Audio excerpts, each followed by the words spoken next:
Okay, so tonight's going to be Star Wars Edge of the Empire role-playing game. Should be starting shortly as soon as the game master arrives.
Tonight's our first session of Star Wars on the Edge of the Empire. The game master's running a little late, so we're just kind of hanging tight, waiting for him to arrive.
Well, it looks like all the players are here. Still waiting on the game master.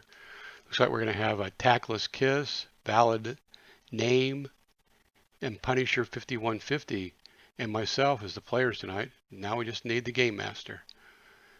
Yeah, he posted on here. He sent a message to Discord saying that work's running late, but we'll be on ASAP. So we're just in a kind of a holding pattern here. And I think I'm going to go ahead and restart the timer here in about a minute if he doesn't show up.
Very true. I'm not too worried. This is our very first game in this, and I think it's probably going to. I've never played, and I believe none of the other players have ever played Edge of Empire. So we're just going to take it in stride and go from there.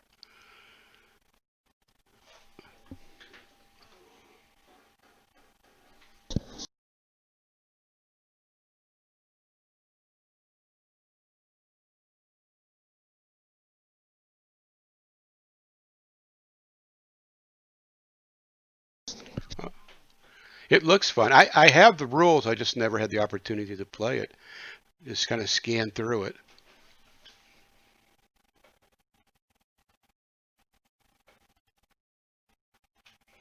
Right. Well, we won't. We don't even know what our who our characters are. We're using pre-gens tonight, and we kind of everybody put in a bid on a character, and then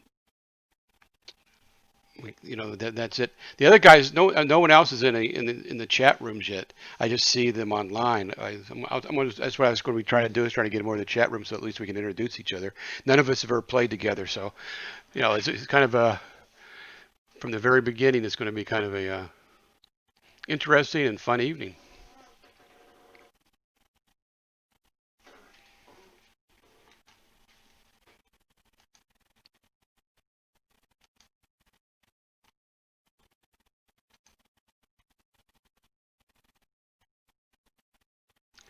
I guess what the characters that are going to be played tonight are going to be there's going to be a bounty hunter, a Wookiee, a droid, and a human pilot.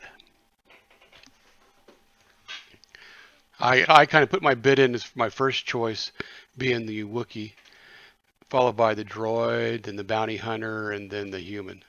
So, any one of those would be fine with me. Just have to wait and see which one I actually get to play tonight.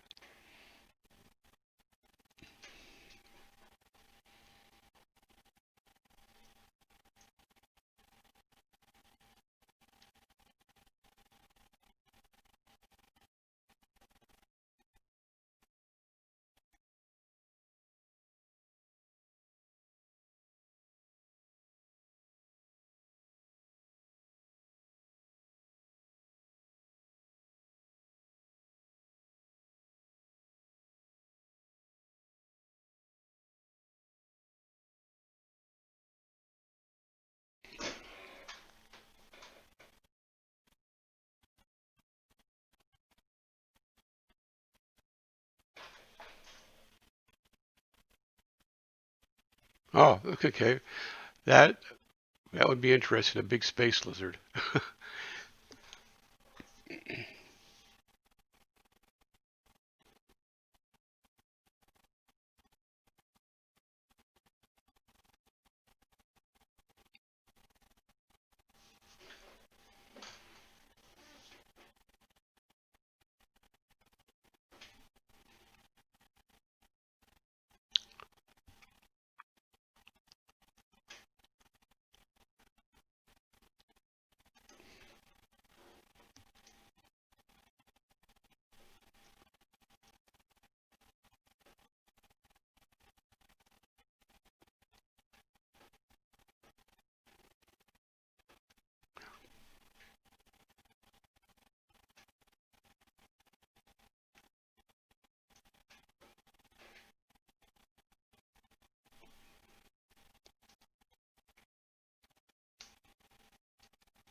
Hey, let's see.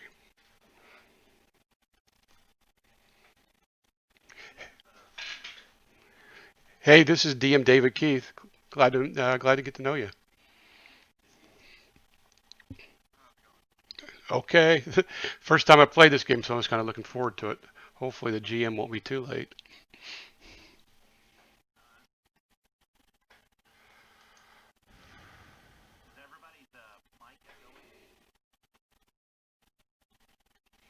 I don't hear any echo. Is it me?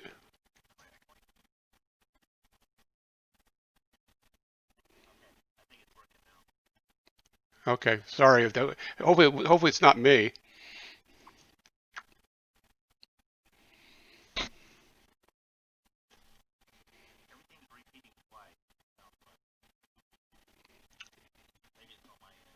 Yeah, I'm not hearing it here on this end.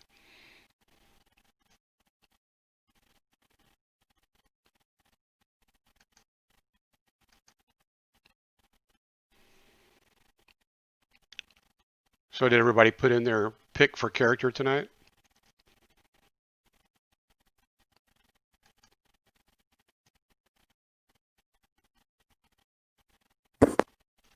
Yeah, he had me to make one. I guess there wasn't enough of the pre-gens.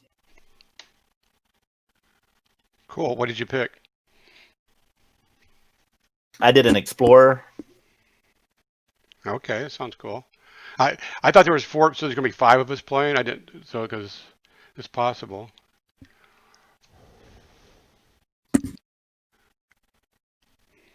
As far as I know, there's only 4 unless someone else is going to come on today. Okay, all righty. Well, I put in my first choice was to play the Wookiee, unless somebody. And I don't. It doesn't matter to me what I was going to play, but either the Wookiee and second choice the droid. So I was figuring I'd just wait and see.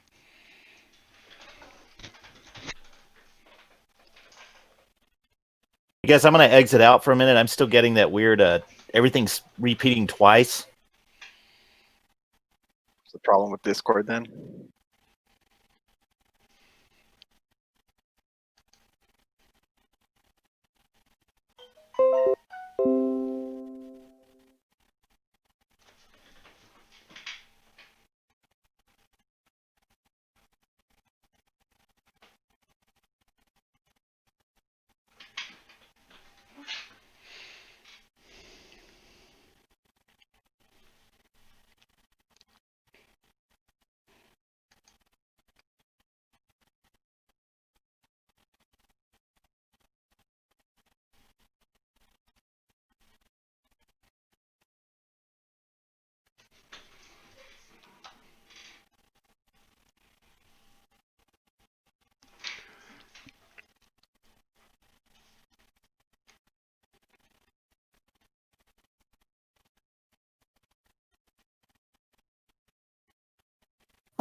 Do you still hear the echo?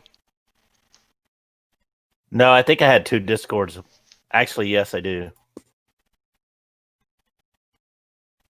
Is it on everyone or just yourself? Everyone. No, I'm not getting any extra on this end. Okay, I'm going to reboot and then see if that goes away. Okay, we'll be here.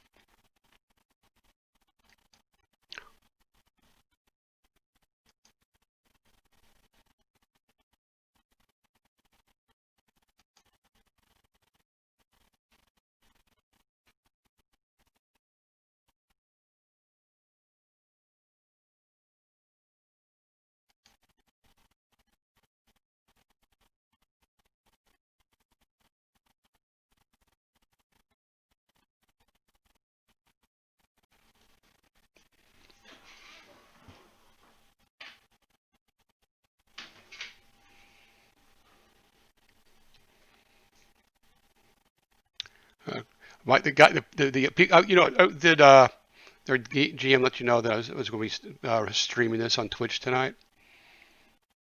Yeah, you did. Okay, good. The audience just saw here was saying that there is no echo on the Twitch side, so it must be just. I guess it's Punishers was having the problem.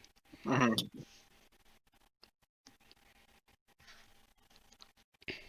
Unless he has like a feedback loop in his headset or mic. Hopefully that corrects it after rebooting. Looks like he's dropped out of the chat now, so maybe he's in the reboot process here.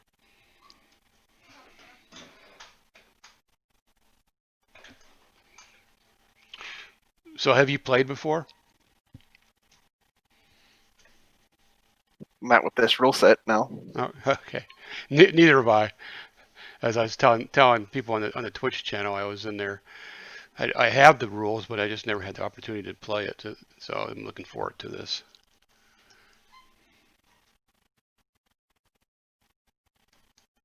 Yeah.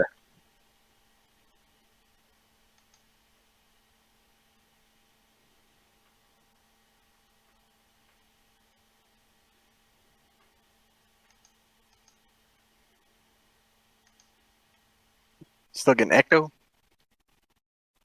No, I don't think so. That's good. Very good. I think I had your Twitch window open, and it was coming through that somehow. Because when I closed that, it seems like the echo went away. That's odd. Yeah. Which who knows? Who knows what's going on?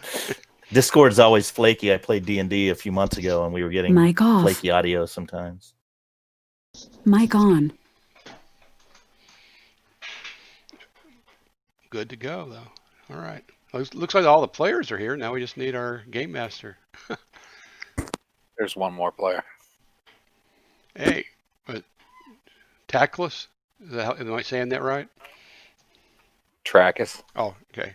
Trackus. Okay. I'm DM David Keith, and everybody is. So, how's your audio? You're not hearing echoes like we were first experiencing, were you? Nope.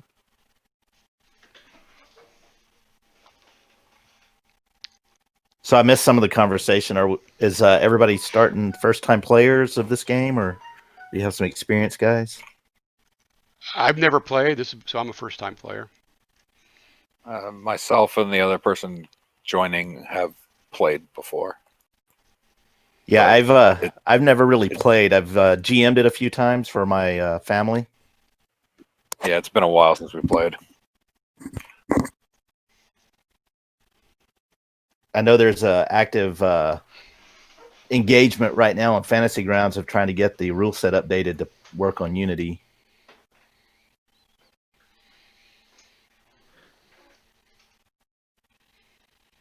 Right now, it's only working on Classic.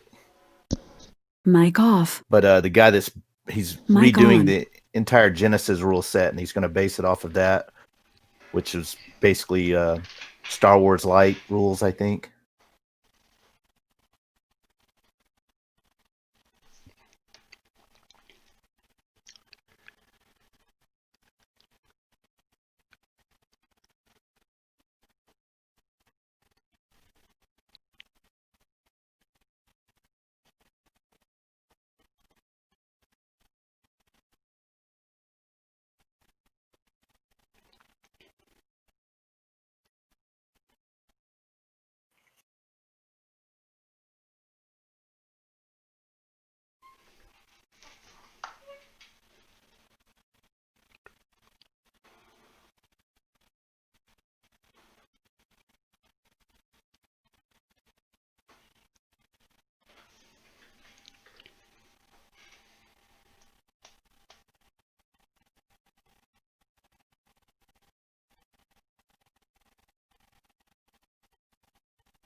Mic off.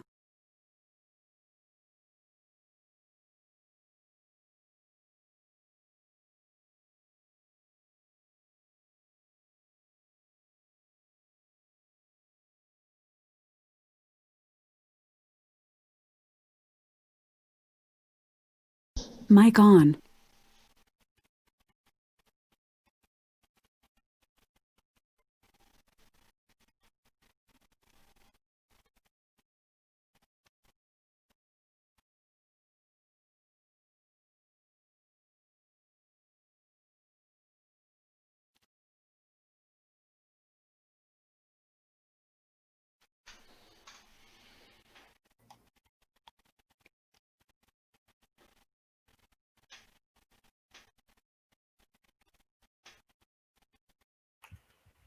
Hey, Vic.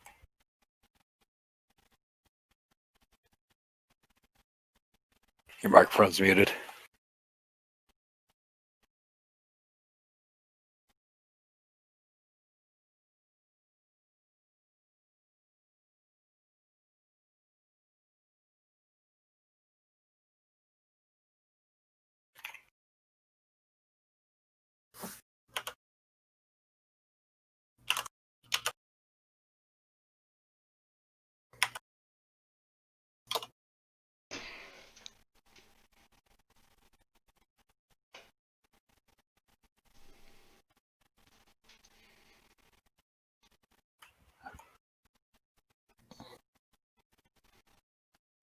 I guess Mark has to allow him before he can talk.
Where's everybody at? I'm in California, Texas. Texas. Indiana. Vic and I are both in California. Awesome. And I think that pretty sure that Mark is the DM is in he's in Colorado.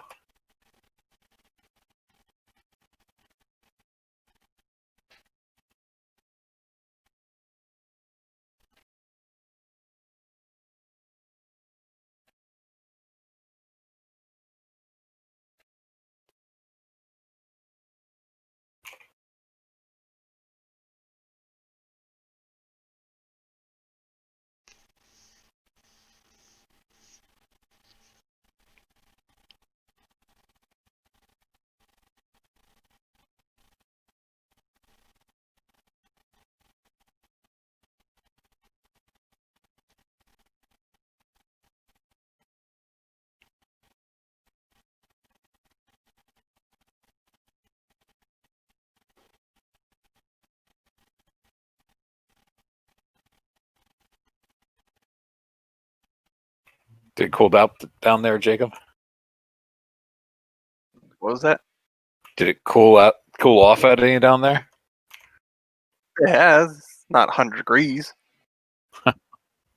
Still in the 90s though. Yeah, right now it's 93. Ugh. And it's what 6:30 there. Yep. Ugh.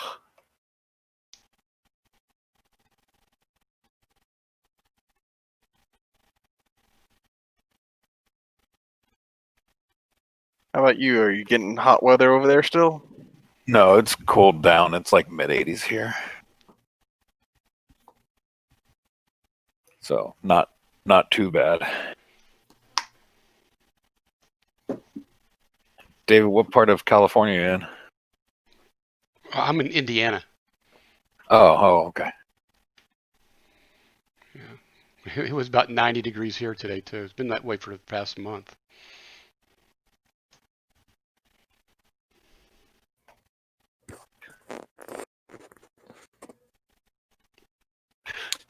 We pay a lot to live in California, but the weather sure is pretty nice most times. Yeah, that's the big draw for me. My bones don't hurt here. I'm down near Lancaster, Palmdale. Nice. You guys are much warmer than us. I'm up in the Bay Area. Oh, excellent. I have a house up in Live Oak in Northern California, up near Sacramento, Yuba City area. Cool.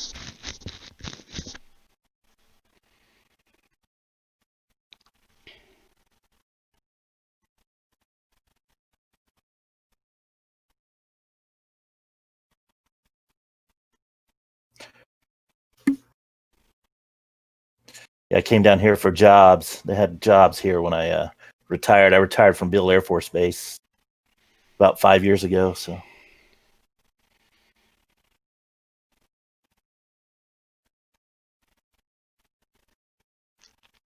Yeah, you got to go where the work is. yeah, I think that's Jacob. That's why you're in Texas, right? Because that's where the work is. Mic off. No, the work was in Mic on. New Mexico. I live in Texas. Oh, okay. I got it backwards.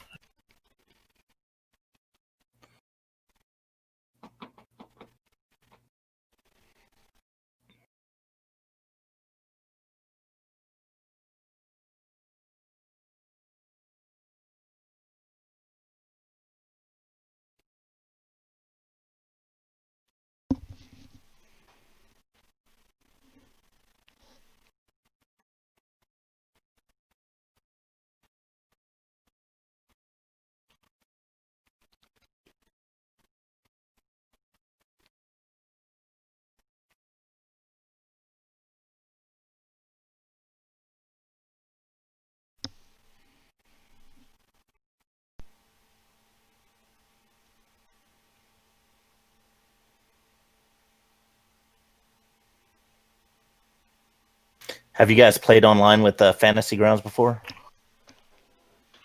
Yes. Yeah. Yes.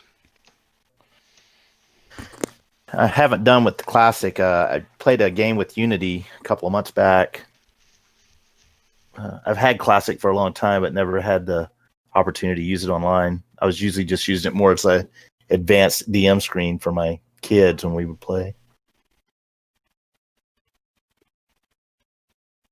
Yeah, it's really nice if you have a local group and then have like a monitor television setup that you can just run the whole thing, and that way you don't have to worry about drawing out maps or using figures or anything.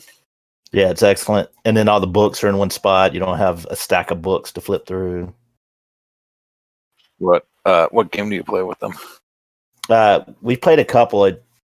We've done a few Savage Worlds, mostly D&D though, 5th edition. Okay.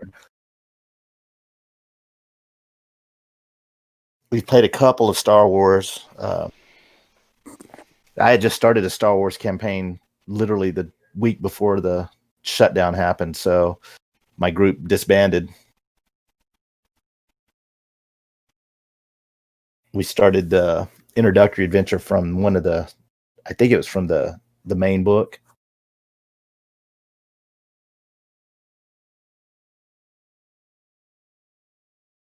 You got about halfway through that one, and then haven't met since. Most of the guys I work with, I see them at work, but Yeah, that's about it. yeah. I have a local group that Toothpick Vic is in, and we keep trying to get the guys. Like every time there's a sale for Fantasy Grounds, we're like, "Dude, it's $10. Go buy it." Yeah. And they just never buy it. And it's like, well, okay. That's like a friend of mine. I keep on doing every time it comes on sale like that. You need to go get it now. Don't wait. And he says, yeah. Were you guys rotating game masters?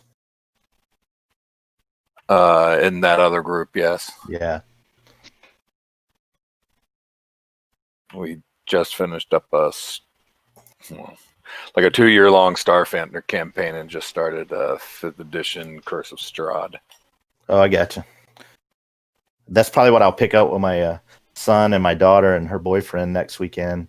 We started Curse of Strahd like it's probably been 6-8 months ago, and they're at like level 5. But then my son went up north to go to school, and so now we've got to refresh everything that happened.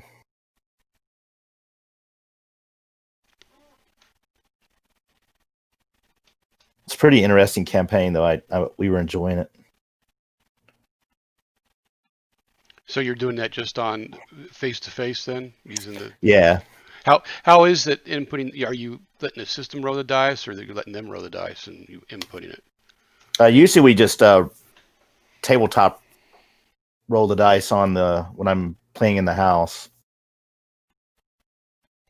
Everything's kept on paper. I just basically use the Fantasy Grounds as a big GM screen with rules and the story. Okay, all right, gotcha. I like the whisper. You can whisper back and forth to different characters through it. That's pretty neat.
Did you guys import your characters into Fantasy Grounds, or was the DM going to do that?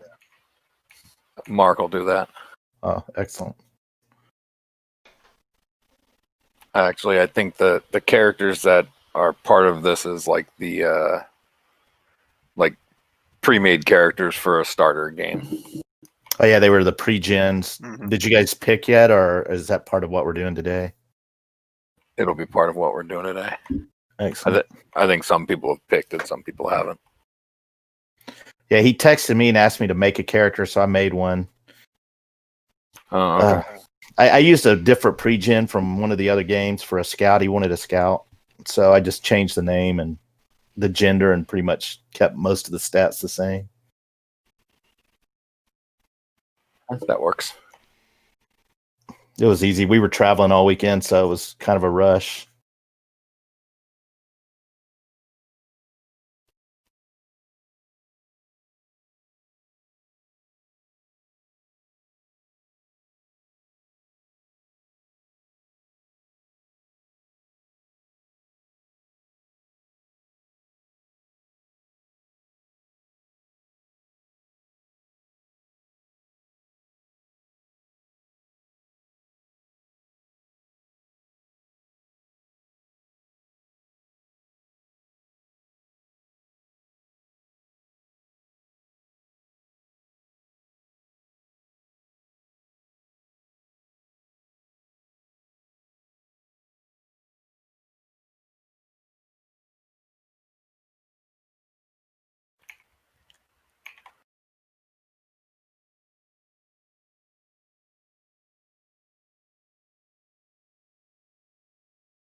Hey guys, I'm going to step away for just a minute. Be right back.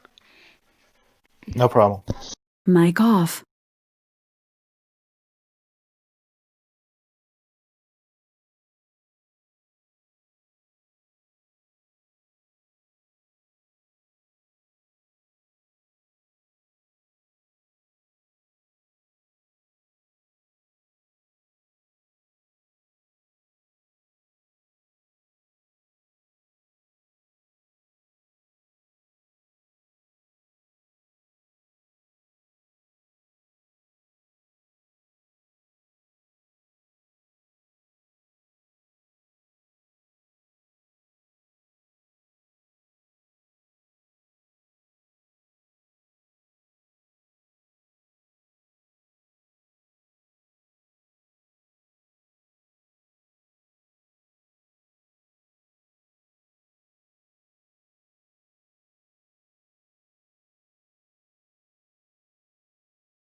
Mic on.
Mic off.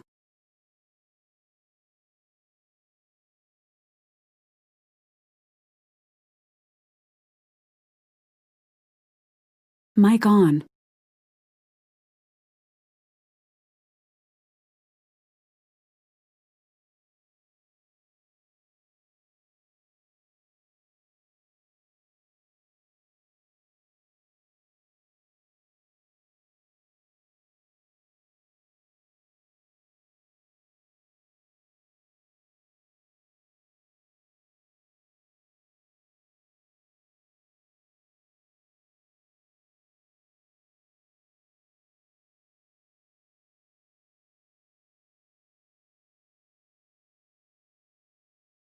Hello.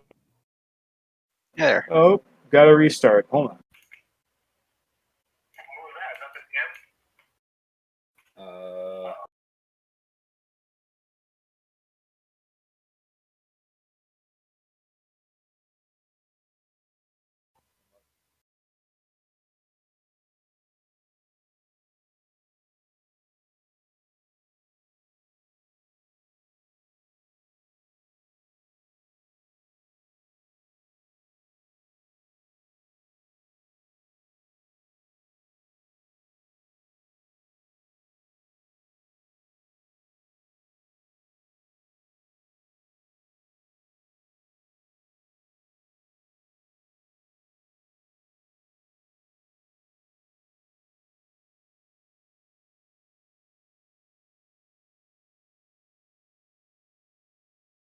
All right.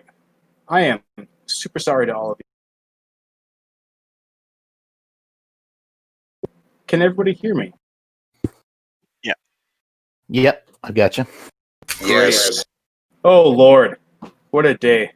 It's crazy. The restaurant stuff in Colorado has hit the fan. So it won't happen again. But it was an insane day.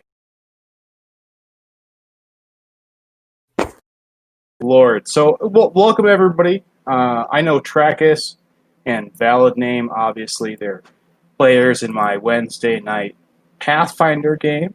The rest of you I actually don't know, so I'd love to just kind of like say hello. My name is Mark. Like I said, I usually run Pathfinder, but I'm a bit intrigued, to say the least, with what is now called the Genesis system that Edge of the Empire used. I really like narrative-based systems, and I'm excited to play with y'all.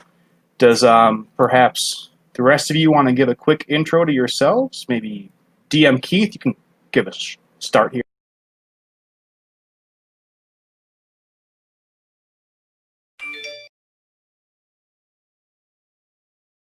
He might have stepped away for a minute. Oh, for sure, that happens all the time. What about you, Punisher? I know we've been chatting for a while. I kind of know you, but anything you want to say?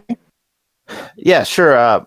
Well, my name is Brian. I live in California, I think, as you know, since we were figuring out times, and pretty new to playing Star Wars. I've GM'd a couple of games. I'm still a little rusty on the rules and the narrative system because I was more of a D&D guy from like second edition up, and even the old basic box sets.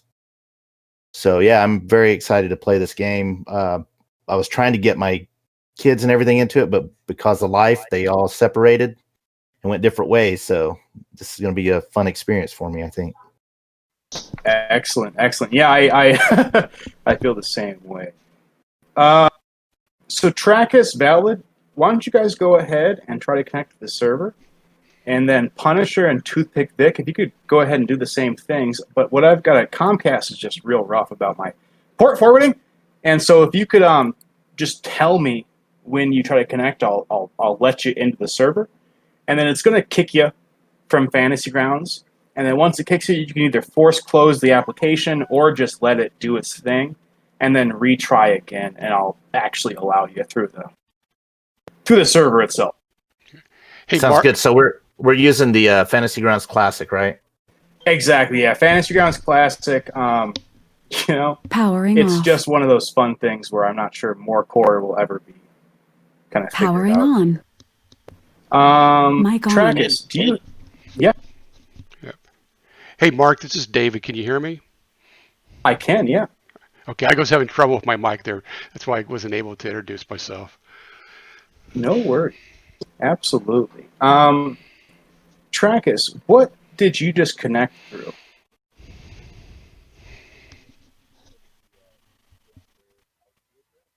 You're muted.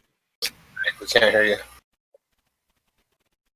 Well, Valid, what did you just connect through? I guess that's fine.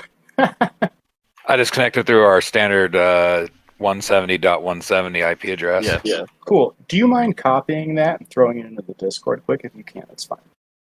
Sure thing. I'm going to put it in the Cantina page. Great.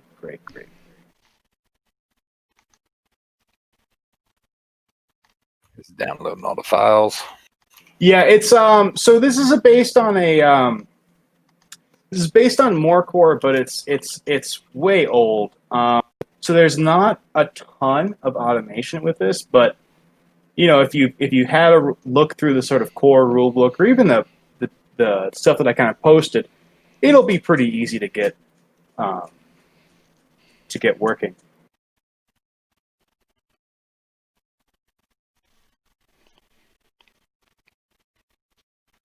Mark, you want us to go ahead and try connecting, or just wait till you tell us to? Go ahead and try connecting if you can. If the IP is posted, then I should be able to see you being blocked and then have to re-allow you. Comcast is very serious about this port forwarding stuff. That's kind of hard. Okay, I pressed the start button, so we're seeing what happens here.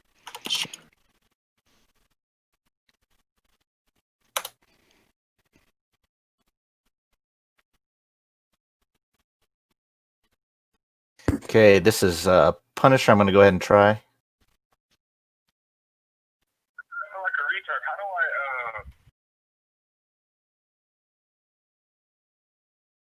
Because do you have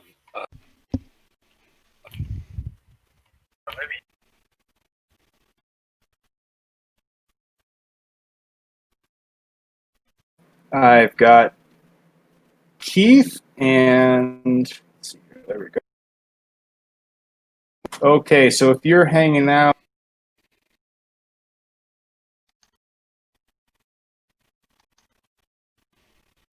Looks like I'm getting in. I just downloaded files. great. Yeah. Yeah. It looks like there. So three of you, Punisher, Keith, and Toothpick Vic, are essentially going to have to be allowed into the server. But Yeah. looks as if looks like two of you got in. All right. Yeah, I guess I didn't get in. I just, but I see the tabletop. So I guess that's what you're talking about.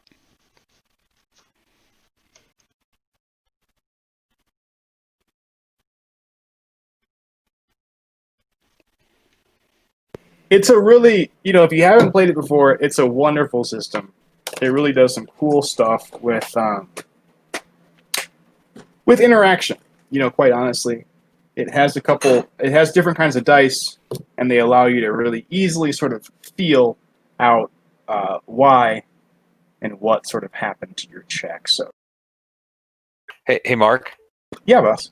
You add Toothpick Vic to the Star Wars Galaxy chat rooms, so you can grab the IP. Yep. I just did. Let me know, Toothpick, if you can't see it.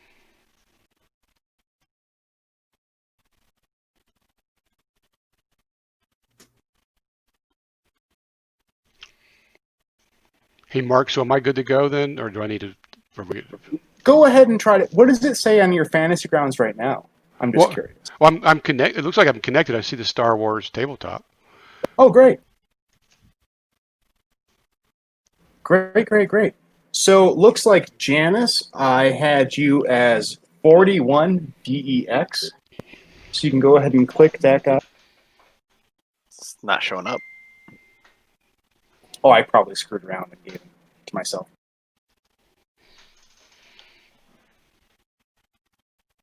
Do you see it now?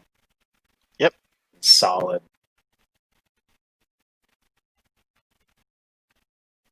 And I got to get Remo in there as he doesn't have a...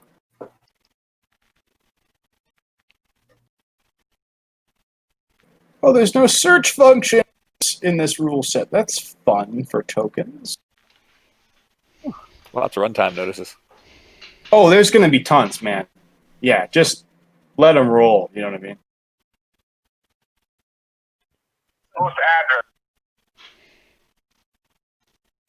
Mark, Toothpick Vic's connecting shortly. Great. So, does Fantasy Grounds work differently with this rule set than like Pathfinder? Yeah, essentially, right? Mic off. Just in your game, the buttons up at the top that bring up the combat tracker and all that? Yeah. In the Pathfinder game, if you click it again, it closes it. Whereas Mic this one, on. it does not. That is going to be a ton of stuff like that. Absolutely. I am actually missing one of my buttons at the top right now. I don't know which one that is off the top of my head. It's going to be painful. Yeah, it's there's a couple guys transferring it to Morecore right now. Obviously, Damned and Trenlow, Trenlow almost exclusively is the one trying to do it. But he actually so around December, Fantasy Flight Games axed their entire tabletop role-playing game department after they were bought by Asmodee. And once that happened, the enthusiasm about the Genesis system, this sort of system, just sort of faded. And so we're looking for some dudes to kind of like refix it and make it work, but they're few and far between. Obviously, you can kind of tell if you played 5th edition recently on Fantasy Grounds, the guys who do those module conversions, they're so overworked right now that we're just kind of like in this lag period between FGC and FGU. But hopefully, it'll be kind of done. And if not, I'll have a peek at it myself. I'm an idiot though, so whether or not I can figure it out is up in the air. I know there's an active effort doing Genesis right now on Fantasy Grounds. The guy seems like he's about 80% done with it. Good. But and then he says he's going to do he hasn't decided if he's going to make a complete Star Wars rule set or just what do they call it? Not expansion, but add-on. Extension. Yeah. Extension, yeah. for Star Wars? It's so easy to do, but there's little things that we're gonna notice real quick. With the boost and the setback die that didn't get integrated ever. And those are some pretty simple coding things, but they were running into issues with compatibility. And so it's just such a mess, man. You know, the poor IP stuff on top of everything. So everyone should be able to be connected now. Looks like I just allowed 4 people. So if you are not able to connect or in some sort of weird limbo with Fantasy Grounds, try to close that application and then rejoin that same server, and you will be allowed in. Okay, I'm in, and I'm on the character selection. Do you have a token for my character, or do you want me to just go ahead and select it? Let me find it. So there's no search thing. So I put it in as Remo Boss, and now I'm over here. I'm like, where's the R's? You know.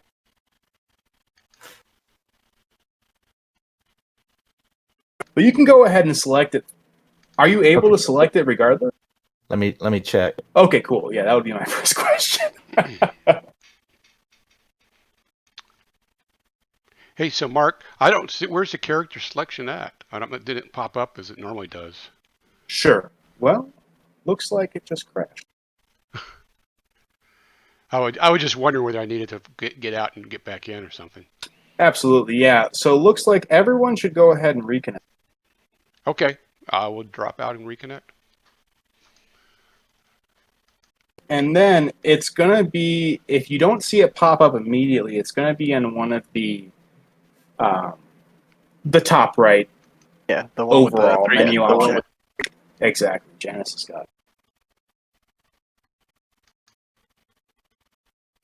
But there's tons of stuff like that haven't been integrated that you're going to be really used to. Since this is all LUA, it's rule sets that got left behind haven't had any of the new kind of fun stuff. Like in this one, there's no making an image essentially the background, where you click that kind of like upper right corner arrow and have it sit as your background. That's not in here. Some other stuff isn't in here yet either. And so hopefully once FGU gets kind of like figured out, it'll be a little more standard.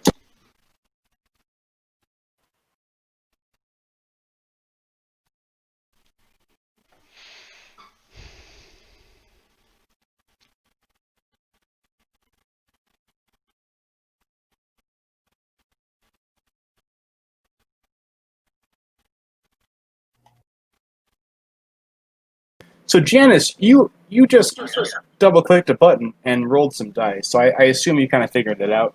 yeah, more or less. Cool, you're a smart guy. I assume you do it. And then Keith, the big thing is that in your character sheet, once you get it kind of looked at, there's going to be a skills tab. That skills tab is going to have a button for a D20. If you double-click that, it's going to add it to your dice box.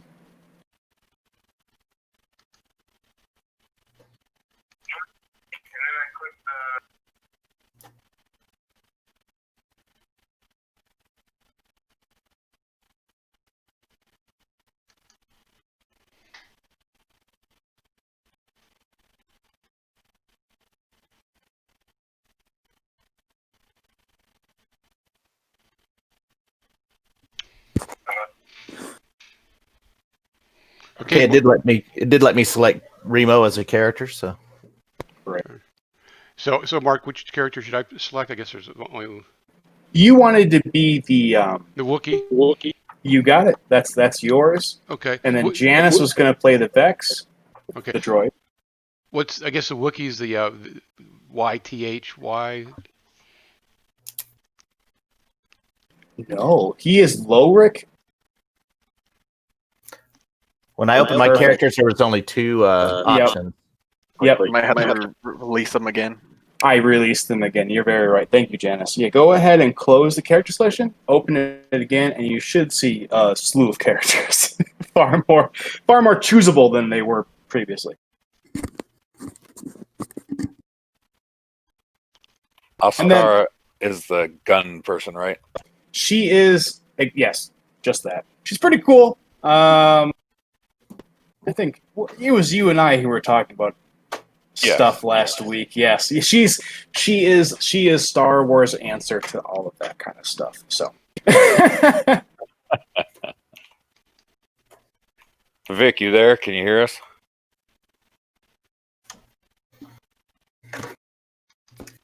If you're talking, we can't hear you, Vic. Yeah, can you hear me now? Yep. Yeah. All right, my apologies. Sorry about that, you guys. Is this You wanted to be Oscar, or you wanted to be the gun person, or you want to be the pilot smuggler person? I'd be the pilot? Pilot. All right. so hopefully, Punisher, once we throw you onto a combat map, it'll show your token. But I put it on your character sheet. I expect that since you selected the character before I put the token in, it's not going to show it on your little top left thing there. Yeah, but if you click on the character sheet, it should show your token, right? Who's Ithier? Yeah, it's on the character sheet. Great. Ithier is a what do they call them? Bothans? One of the guys that died giving the plans for the second Death Star. Is he's an old, yeah. No, I was just mucking around. Oh, okay. He's not a character we want to play. I accidentally double-click Pash. Is that right? Yeah, and then Yeah. it'll load. And then up in the top right, there's buttons you can hit. You can pick the character sheet button, and that'll pop up in your character sheet. So when I was playing on localhost, I had found it very difficult to put the character sheet in the hotbar, if not impossible. I don't know if you guys can figure out a way or find a link button that actually has that, but I almost assume that most of the time you're going to be just clicking your upper left-hand portrait in order to open your character sheet. All right. So assuming that you guys go ahead and open those character sheets, and we'll just get a little bit of the mechanics down, and then we'll begin right fast here. I'm going to be looking at 41 Vex, just for the record. But other than that, should be explaining things pretty normally. You've got your main tab.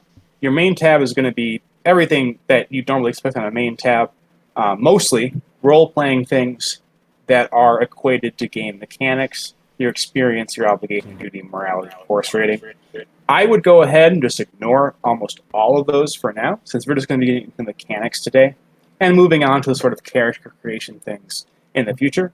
Sufficient to say that obligations, duty, morality, and motivations will come into play later once you create your characters. For now, species and special abilities, talents, and critical injuries will be a lot more in play. And when those things are present, those forums are going to open a little bit and actually have a linkable, clickable thing for you to look at. Usually a story entry. But for now, go ahead and just mostly ignore it. Your characteristics are, of course, the numerical representation of your character in those various things. They're more or less self-explanatory. And in EOTE specifically, you very rarely roll them alone. So if you need to, you can always double-click that D20 icon, and it'll go ahead and add the requisite dice to the dice roller. If you go ahead and move on to your skill tab, the second tab there on the right, you're going to see three kinds of characteristics of skills. The pretty self-explanatory again, your basic, your knowledge, and your combat skills. The main idea here is that when asked to roll a thing, you're going to double-click the D20 icon to the right of the skill. That's going to add the die to the dice roller, and then, depending on the difficulty of the skill, you're going to drag in a number of difficulty. That's the purple D8 dice just beneath your that window into the chat bar itself. So if everyone could go ahead and just double-click the astrogation, that's the first skill, along the basic skills, that should add a number of die to that blue bar on the left.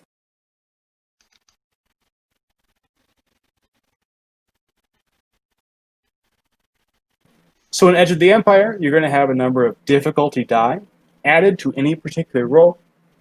based on how difficult the task is. So for a fairly simple task, it might add for 1 purple difficulty die. And for, more challenging tasks, it might add more than 1. And so you can literally just kind of pick that up like you would in any other Fantasy Grounds module and then drag it into that blue box, just like Ascara did there. And what you'll see is, you'll see 2 green icons, 2 purple icons, and 2 blue icons. And so she had just added in her astrogation skill, she added a couple boost die, and also added a couple difficulty die. And then through pressing the check mark on the right of that box, it rolled all of those die together. So you can, whatever you have in your checkbox or your die roller, you can go ahead and just kind of shove that through. And you'll all kind of see how that works. 3 advantages, no successes. Go Pash. That's going to happen quite a lot. And one of the nifty things about this system is that the die represent different things. If you kind of look on the labeling of the die below the bar there, it'll say, ability, proficiency, difficulty, challenge. And so you can attribute your success or your failure to those particular things. Now, say you roll 2 ability die, 1 proficiency die, and a couple difficulty die. And what ends up canceling, or what ends up coming through the end of the check to be successful, is your proficiency die. Then you might be able to describe your character, for instance, having more training in that feat than pure ability. So say, 41 Vex was trying to heal somebody. He rolled a medicine check. He double-clicks that icon, that D20 icon, and 41 Vex is going to add 2 proficiency die and 2 ability die. And it's going to be an average check, so 2 purple die on top of that. And what we see there in the roll that just ran is a failure, and the failure came from one of the difficulty die. So what we can say there is, 41 Vex didn't fail because of his ability or his skill, but because of some complication that arose during the check itself. And, if you'll note, he also had 3 advantages on that check, so allowing us a little more ability to go into what actually happened there or not. Essentially, though, that's kind of the mechanics that we're looking at. And so, let's sort of just begin. Does anybody have any questions? I think I'm good. I'm sure we'll have questions as we go. Yeah, Absolutely. no questions here. So, say you just rolled that and you failed but had 3 advantages. What do we do with that? Mic off. You can look at The advantages and threats are positive or Mic on. negative side effects to the to the succeed or the failure, right? You've got it. Exactly that. And, for right now, in the pictures that were in the beginner box specifically, what it really wants you to kind of get is that you can succeed and also have threats, and you can fail and also have advantages. And so primarily, and I think in many combats throughout the story, you're going to be doing 2 things. You're going to be spending 2 advantages to gain an extra maneuver during that turn. And you are going to be spending an advantage to alleviate or take back a strain, a non-lethal damage, if you will. And so there are very basic sort of mechanical effects that you spend those on. And then, there is also the mechanical effect of every weapon has a critical that must be activated using a certain amount of advantages. And some items have a critical failure, if you will, that are dependent upon a certain number of threats.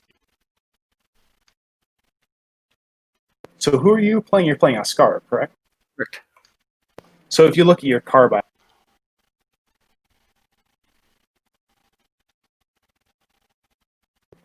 which I just added your combat tab. If you look on your combat tab and you go down to that sort of weapon, that says critical 3 threat symbol, which is what that symbol is supposed to be. Okay. The U with the circle in the middle of it, a 12 o'clock position. And so essentially, if you were to score at least one hit, but also 3 threats, you would not only do X amount of damage, but you would also inflict a critical upon that person. And so there's this sort of varying degree of stuff that happens with it. And the big thing, usually to be decided by the GM, but you guys are probably smarter than I am, so you guys can just sort of go ham on it. But there's also, like, I think 2 to 4 advantages based on situation. You get to decide something plot relevant to occur during that action. Okay, so like if you rolled like at least 2, what's it called? 2 advantage. Even if you don't, you could do something like, I move over and take cover. Yep. As a bonus act from the extra advantage. Exactly. Or my cover falls over and gets blown up as a result of threat. Exactly that. It's really just sort of a multi. You don't always just fail, and you don't always just succeed. Gotcha. Cool. Also, the triumphs and despairs. And triumphs and despairs are like that on turn up to 11. So a triumph is generally speaking, you can trade it in for a couple or a few advantages, if you will. Not exactly, but it's a very special thing. It's something to be elated at the table.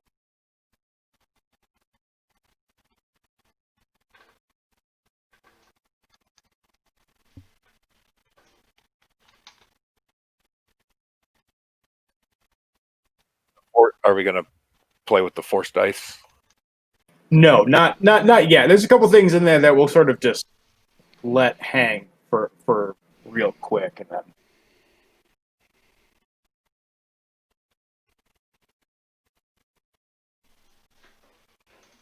And if you the little symbols in the blue bar, for anybody who hasn't played with that yet, it'll allow you to like upgrade or downgrade one of those dice based on that color quickly, instead of having to try and clear and start back over. Correct, yeah. So you've got, if you press the purple or red plus or minus, that will either upgrade or downgrade the difficulty of that check, either making the purple die a red die or making the red die a purple die. Or if you press the green or yellow plus or minus check, you will be changing one of your green die to a die 12, right? Thus giving you more chances to succeed. Or you'll be changing your yellow die 12 to a die 8. And that's the downgrading, upgrading stuff that, thankfully, is sort of more of a part of your character creation. Blam, triumph. Blam. So you guys should have a picture of Most Shuta. Now, Most Shuta is a pretty small spaceport on Tatooine. Tatooine, of course, being the famous double sun planet for which Luke Skywalker is a famous recipient. It's a pretty small port, but it is one that you have called home for a little bit. Oh, Lord. The basis for the story is thus. Of course, a long time ago, in a galaxy far, far away, you were escaping for Mos Shuta. It's a period of galactic unrest and opportunity in the galaxy. The Galactic Empire struggles to maintain control in the midst of civil war. Meanwhile, scoundrels, smugglers, and explorers and expatriates, fringers of all types, scramble for a living on the edges of galactic civilization. It's a hard life. But these renegades have far more freedom and opportunity than any citizen of the core worlds. On the desert world of Tatooine, a few such renegades have run afoul of a local crime boss, Timo the Hutt. Trapped in the tiny spaceport of Mos Shuta, these renegades have no choice but to steal a starship and flee Timo's forces. Fortunately, a suitable starship is actually recently docked at a landing bay, the freighter called the Crate Fang, captained by a Trandoshan slaver named Trex. As you flee through the sun-baked streets, you duck into a local cantina to hide from your pursuers. The very cantina you know from your time in Moshuta. Now, each of you is going to suffer 2 points of strain in order to represent your exhaustion from running from Timo's palace to this cantina here.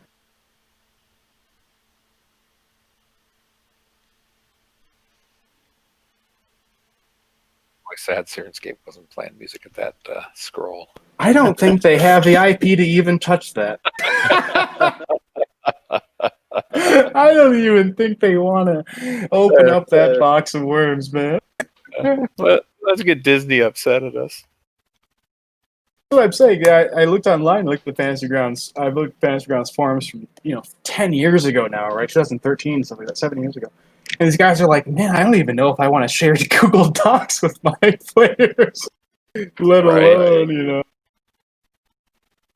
But yeah, it's an interesting time to be alive, that's for sure.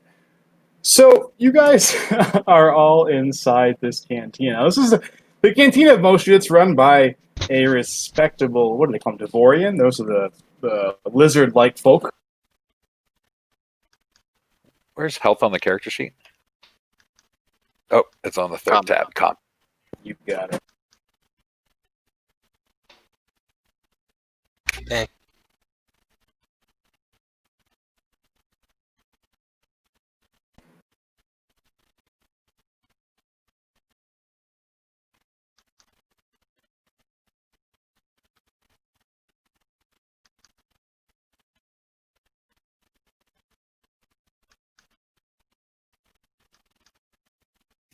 Error.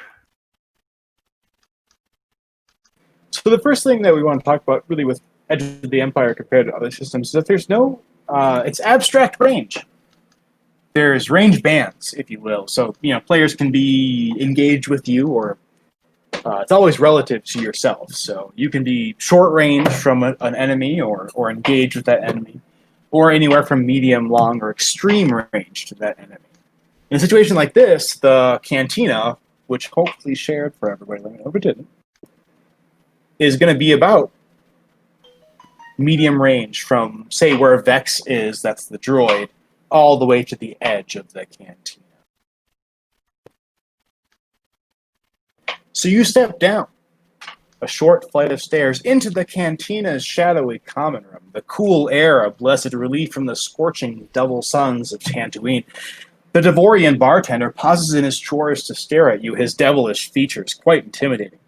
On a stage on the far wall, a Twi'lek woman dances to recorded music, while private booths line the walls, and the cantina floor is scattered with tables and chairs.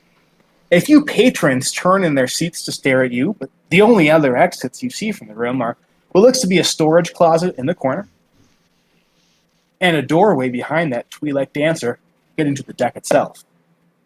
Now, an arched roof above you is supported by thick, heavy struts, and you have only a few moments to find a hiding place before the Timo's thugs who are pursuing you arrive.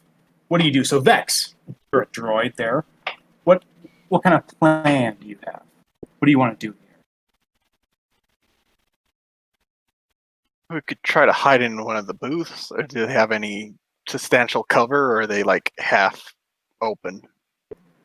I mean, they're pretty open. Vex, if he peered to the right, could definitely see not only the patrons' faces but also the inside of the booth. But it's a good plan, pretending that you're not. It's a good plan of pretending that you're not, anything. Anything but customers. Exactly. So why don't you go ahead and roll a cool check? So on your skills tab, you can press the D20 next to your cool skill. Difficulty. And so why don't you go ahead and add 1 purple die, please? Look at that. So Vex rushes to the booth, taking a seat because only a madman would try to pretend that they were simply a patron while being pursued. What about you, Lowkirk? Do you have any particular plan here? I think Lowkirk's going to walk up to the bar and order a refreshing drink after rushing in here. He's kind of thirsty. Great.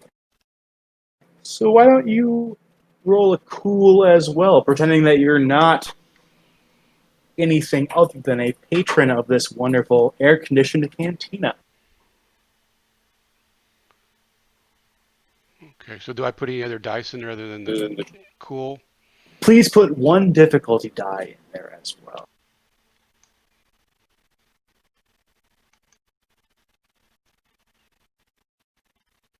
So for that, it's actually, 0 successes is a failure.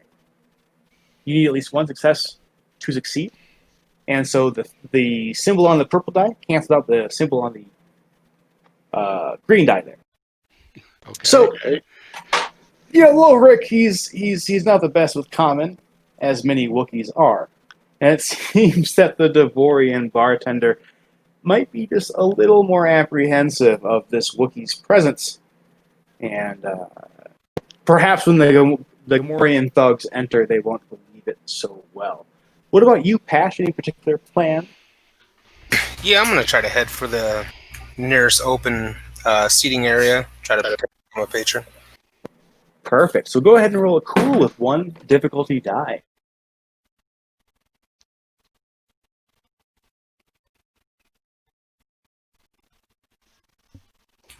Correct.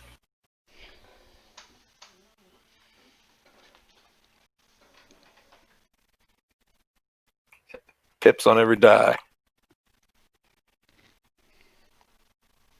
Oh, look at that. So, in these sorts of situations, it would be wonderful to, to not only give yourself a success, Cash pretends that he is just a normal patron of this cantina. But given how quickly he's able to succeed at that, he'll also reduce his strain by 1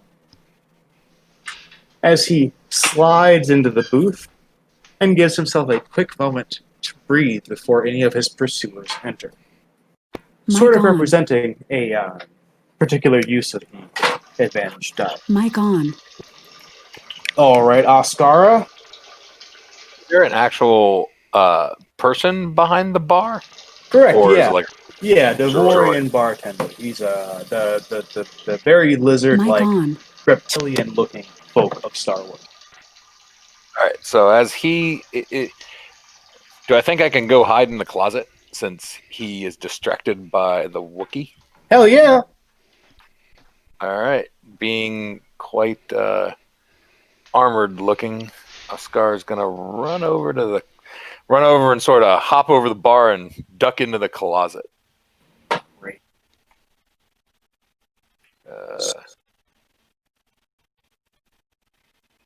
Are we able to move our tokens? I hope so. I don't know. Are you not? I am not. It just keeps drawing a line. Yeah, movement's locked. All right, everything's unlocked.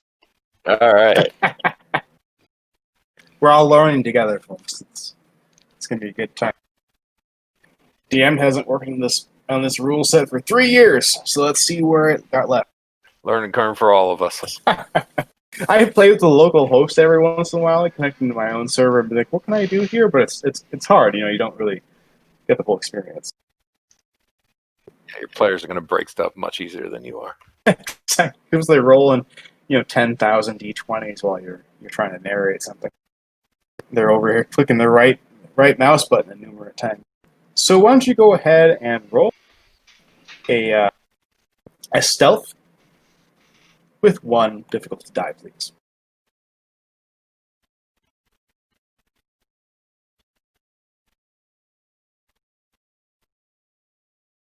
Look at that. Wow. So one of the cool things here is that you can spend 2 advantage symbols. You have 3 there, for the record. In order to give yourself an extra maneuver. Maneuvers are actions that have less effect. Drawing weapon, moving within 1 range band, things like that are a maneuver. And so Oscara, knowing that she's being pursued, could draw her weapon or take cover with 2 of those advantage symbols. Is there anything that you kind of want to have Oscara do?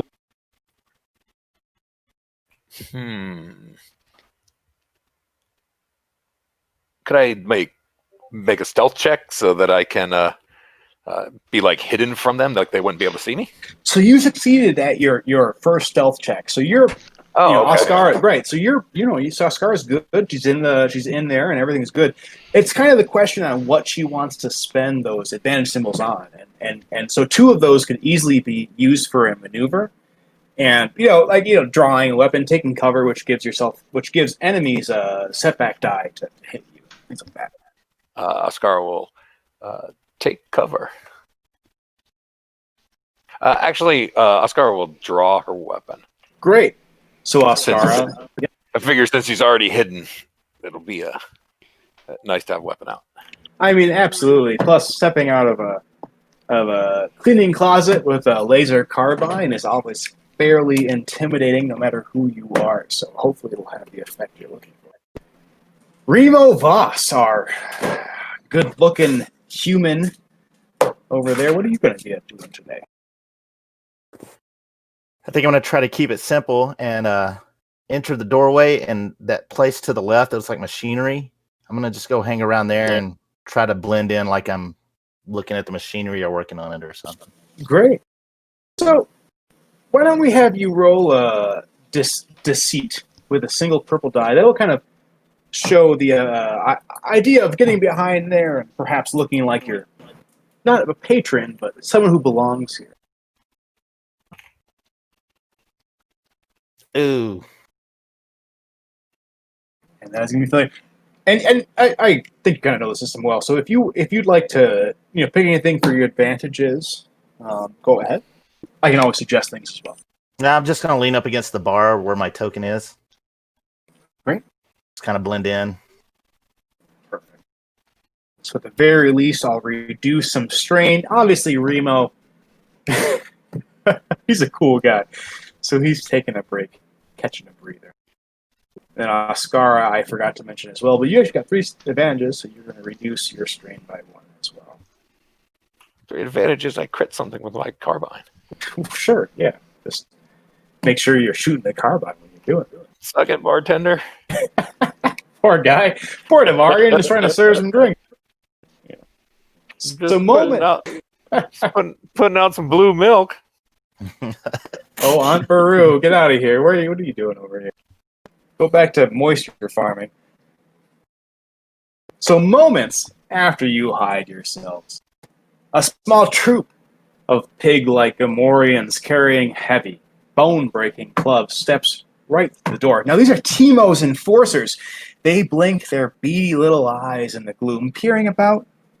Before one lets loose that piercing shriek you know their species for, your spot. Things are about to get violent. Normally, in a situation like this, I have you roll initiative. Initiative is achieved through a couple of your tabs, combat, skill, maybe even main as well. There's 2 kinds of initiative. There's vigilance and there's cool. If you're almost always going to be rolling vigilance, if for some reason you were setting up a trap and had the complete drop on somebody, you might roll cool, but it's a little bit more rare than just rolling vigilance. For this fight, though, since poor old Remo and poor old Lowrick were not very convincing bar patrons. I mean, let's be honest here. Teemo's thugs knew the Wookiee when they saw him. It wasn't. It was pretty hard to convince them they were a different Wookiee. We're gonna have initiative sort of relayed for us. So give me 1 second.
You should now see about 6 Gomorian thugs hanging out right in the entrance there.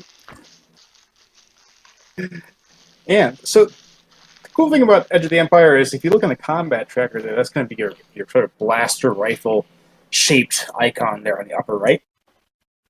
What you get is you all notice a check mark to the left of your character on the initiative actors. That's the bottom section there.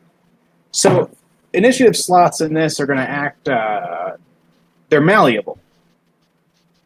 You roll your statistic, you get the number of successes, you compare them to the enemies, you sort of line them up based on successes and failures. And that slot, though, those 1, 2, enemy, 4, 5, can change every round. So right now, as the first actor, if Vex wanted to act, he could do so. And in the next round, in round 2, if you will, Lowrick could then act first. It's up to you as the party who sort of takes what slot during a particular initiative phase. So, thankfully, the party getting the nominal drop on the Gomorians, despite the fact that several of you failed, one of you, and then an additional one of you, will be able to act first. Does any one of you have an idea right now to throw out? Blast them. I'm closest, so I guess I can blast them, I guess. That seems very fair. Does anybody have a alternative to suggest? Actually, we can move and then attack, or how does that work? Correct, yeah. So you're going to get one maneuver Okay. one action during a turn. Maneuvering is moving within your range band, and an action is almost everything else. Hey, Mark, did you mean to share out the Gomorian thug page? No, I didn't. You can close that. But you can look at it too if you want. It's It popped up. I just didn't know if you wanted to see it or not. Man, I just lost my NPC tab on the right. It's just gone. So who knows what's going on? That's the harsh one. Right, we'll see what happens.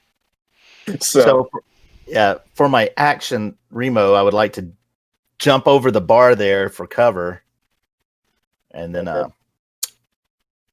draw my blaster and blast it the closest one. Great. So what you can do is you can always take one maneuver and one action during any particular initiative phase. So go ahead and Remo, click the check mark to the left of your token there on the combat tracker. Check mark to the left on the combat tracker. Oh, I got you. Yeah. And that's going to put you in to the slots above. Okay. I just clicked it. Did it move you up to the top slot? It did not. Are you trying to share an initiative order tab thing? No. What's going on? I get a console with a bunch of runtime errors right now, so I didn't know if it was not. Because you were asking him to Remo to put himself in a certain slot somewhere. Should I drag that check mark to the? No, you should have to press it. All right. Go ahead. Did you set the initiative yet? Yeah, this is all borked. Go ahead and disconnect. Okay. Re-download the rule set. 2 seconds. So everyone disconnect. Please, yeah. And I'm going to go ahead and re-download this rule set. How do I disconnect? I apologize. Right click, and when you right click, you can select exit program, and then it'll ask you if you want to close the program or just go back to the launcher, and you can just go back to the launcher. Cool. Thank you. You're welcome. It uses a radial system, our wonderful Betamax, the 2008 GUI interfaces. Yeah, I mean, pretty much anything. If you anything you right click will give you a menu for that thing. So right clicking is your friend, just like Windows. Just you're going to let us know when to reconnect, or? Absolutely, I will. Give me one. I literally just have to recopy a file here. Let's see if this helps. I'm gonna run to the bathroom. Be back in a minute. Sure. Okay.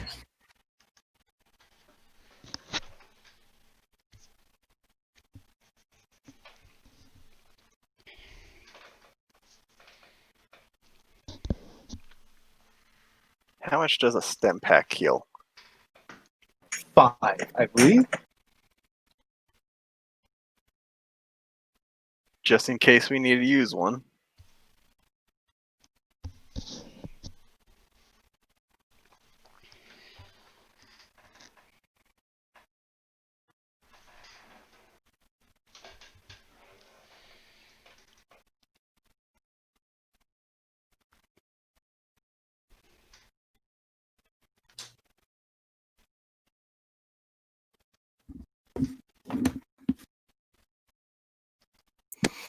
First combat, and we already broke the rule set. Well, it's kind of my fault for trying to add skill descriptions. So you guys would know what was going on in the game. Did there's a player's library? Did you download that as well? I did, yeah. So the player's library is good. It's just and that's going to have some cool stuff in there for and everybody can reconnect, by the way. Some stuff to definitely do, and I'll have to remember to unlock that. I might be able to forward you a copy of. So I went through and loaded all the skills and everything manually from XML. Do you have that?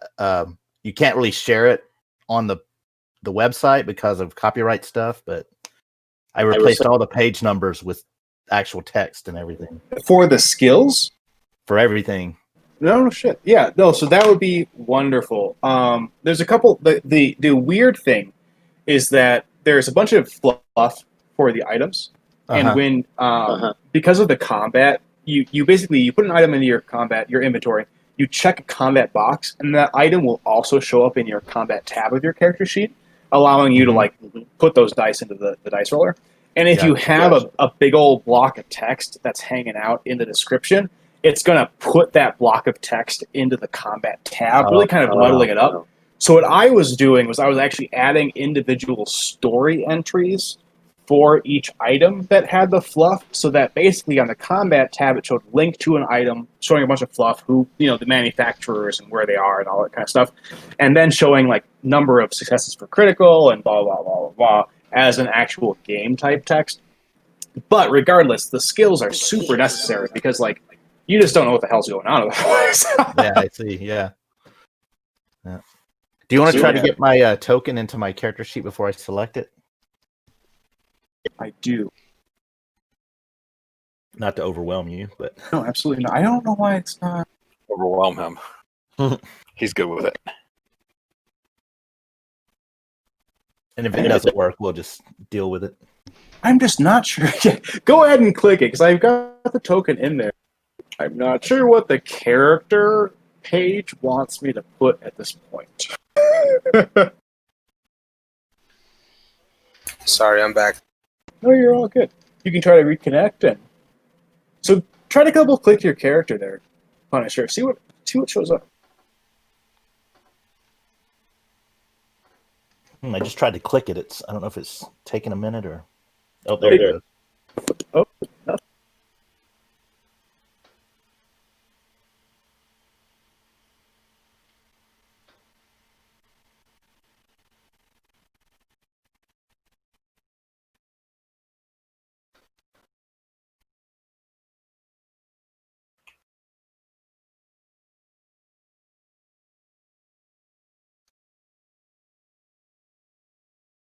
Unfortunately, I resized the Cantina map, and now it comes up huge, and I can't figure out how to unresize it. There is so right click, and then at 3 o'clock there will be a resize option. Yeah, I've tried everything, and it's not changing anything. It'll only go so small. Can you you can't shrink it too small. You can always for these little rule sets, you can hold down Control and left mouse drag the image, and that'll close it. And then if you scroll out on the zoom wheel, that should kind of muck about. Yeah, you can if you have a middle mouse wheel, you can also grab and drag the picture around inside the frame. I can also try that. Yeah, I'm able to do that. It just it'll go to the original size, and I can resize the window, but it starts covering up the cantina. Yeah, the cantina it won't go so small that you can see the whole thing at once. Unfortunately. Oh, I got you. That's just how Fantasy Ground works with the maps. You got to scroll around sometimes. It's both.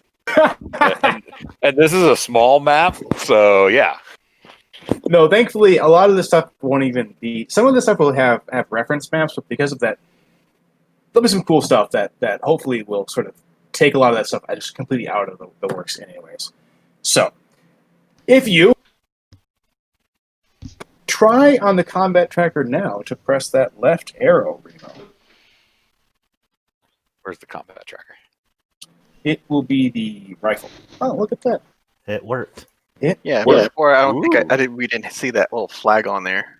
Okay, it should only show up when it's your character's turn or option to do so. But hopefully now that's all fixed. So what I assume was happening is Remo was using one maneuver to get into cover.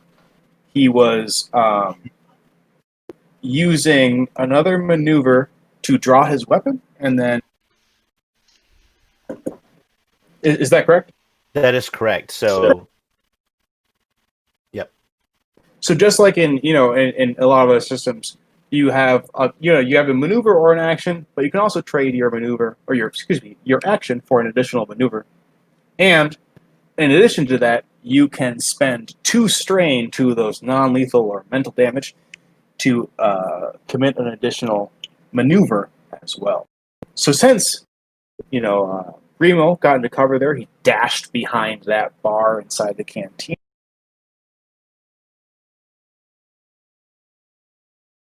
He's going to gain the condition of cover, and that's going to show up if you were Remo and you were looking at his character sheet. It would show up on his main or his combat tab, and then if you were to click on the link, which is just a little grayed out box next to that, it would open up and kind of show what the condition covered to him. Okay. So that's Remo's turn. So now we are on round 2. So another player gets to move here. If you're in the combat track, you should know it. An arrow to the left of your portrait. Does anyone have an idea or a quick action? Lulrich is going to step away from the bar and just fire his blaster. Amazing. So Lulrich, go ahead and click that check mark.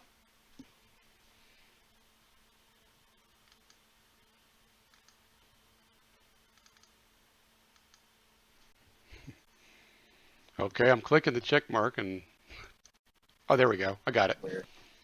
There it goes. There it goes. It's just slow. Okay. So in your combat tab, there should be a blaster pistol and a vibro axe, I believe. Right. I guess I see both of those. Cool. So when you on the combat tab, there is going to be that D20 icon. Double clicking that will also add its relevant dice to the dice pool. Okay, I'll do that. Great. And once that's added there, when attacking with a range is based on the range from your character to the bad guys. In this case, it is going to be 2 purple die, so you can sort of drag 2 of those difficulty die, into that die pool. Okay, done. And then you can click that check mark in the upper right-hand corner, and that'll actually roll them all and tell you what happens. Or, tell you what happens. Cool. Something successful. Nice shooting, Tex. But, 2 threat for them. So, Lulrich releases, steps away from the bar, takes his blaster pistol, readies it at the Gamorreans before firing off several shots in the doorway. Now, these are well-placed shots, and the Gamorreans looks like one of them goes down instantly. However, in the hubbub of the blaster shots, and of course the screams from the Twi'lek and the... Excuse me. Oxar does not scream. No, the Twi'lek dancer who's in the back. You didn't specify. The dancer is screaming, the bartender is waving his arms around. What is this garbage?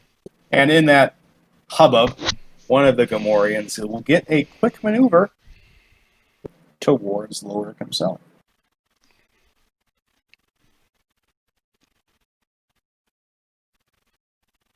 And that is because the two threats that Lorik generated, as you can use two advantages to give yourself an extra maneuver, two threats can be given to the enemies to give them an extra maneuver beyond their turn.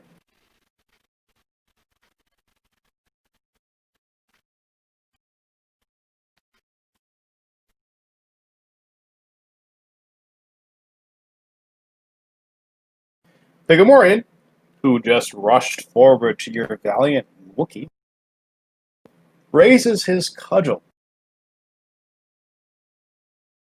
preparing to strike against poor Lorik. Fortunately, Lorik's skill is quite beyond this thug, and he dodges out of the way easily.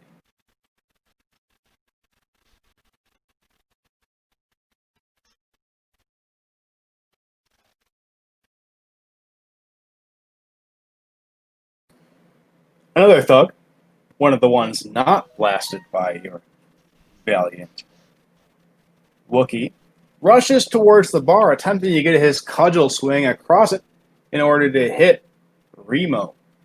Thankfully, however, the cover will give him some advantage in the exchange. I think it just gets a black die for his attack. That is correct. And so if you look there, there's going to be an extra black die on top of those two purple die representing the difficulty itself.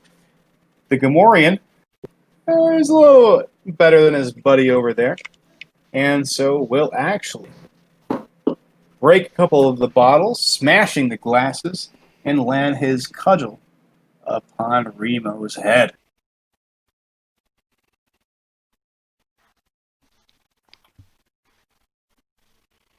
Given that the first group of Gamorreans only has two left, thanks to Lorik, the other PCs gets to move now, either Pash, Oscara. I think maybe Vex, since Lohar is in danger and he's an ally, if I'm reading that bio right. Yep. And he'll take his action then. And for the maneuver, can I use the aim? Absolutely. Then Aim is a maneuver. aim.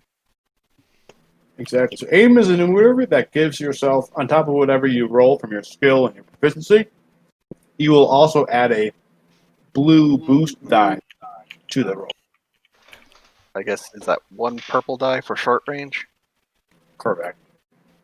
Are you firing on the one that is engaged with Lorik? Yes. So add another purple die for that character being... And you're not trying to shoot Lorik, He's a buddy of yours. No.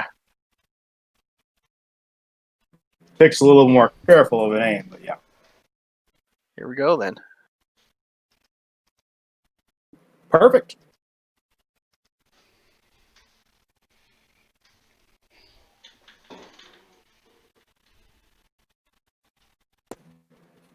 What do you want to do with your advantage? Maybe I catch him in the arm, kind of throwing off his swings. Perfect. So I think, Vex obviously having a good time in that booth, levels a shot, making sure to not hit his good friend Lorik, and fires that blaster pistol across the cantina, striking the Gamorrean. Regains a strain for doing so, and nearly destroys the Gamorrean as well.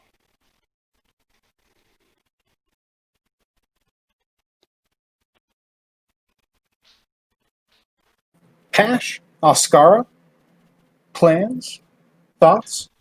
Yeah, I'd like to see if I can, if it's not within long range, get the Gamorrean thug that's on Lorik. Sure.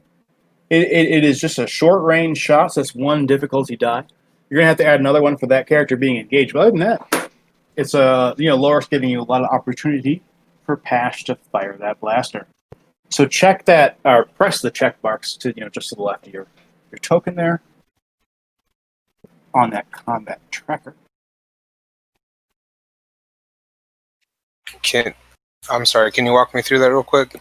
Yeah. So on the right side, there's those 4 or 8 gray boxes. The left column of that gray box is going to have a blaster rifle just above the dice icon. Press that. That's going to be your combat tracker. Thank you. And then I just clicked where I'm at. There's 2 kind of sections, if you will, separated by that double-sided red lightsaber. That bottom one should have Pash down there, and then to the left of his picture should be like a little checkbox. Perfect. There you go. Yep. So when I go to make this attack, I just add. It's not letting me add 2 purple dice. If I hit the thing twice, it turns red. You got to Sure. drag the extra dice. The plus and minus is only to adjust a die up or down. Yeah, so go ahead. Exactly. So if you double click the die 20, you should just drag in 2 of the purple die. Yeah.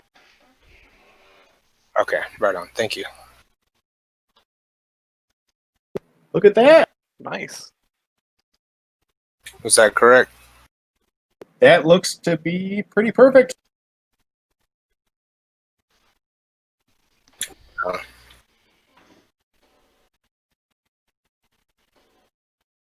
So,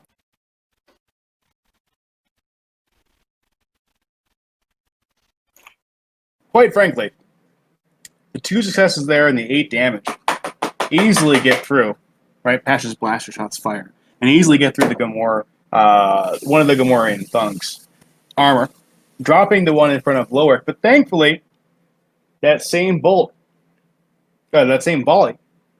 fires off a hanging mirror just behind the Gamorrean, ricocheting and striking one of his group that had just attacked Remo, and destroys that big creature as well. Good job, Pash. Right on. Nice shot. Trick shot.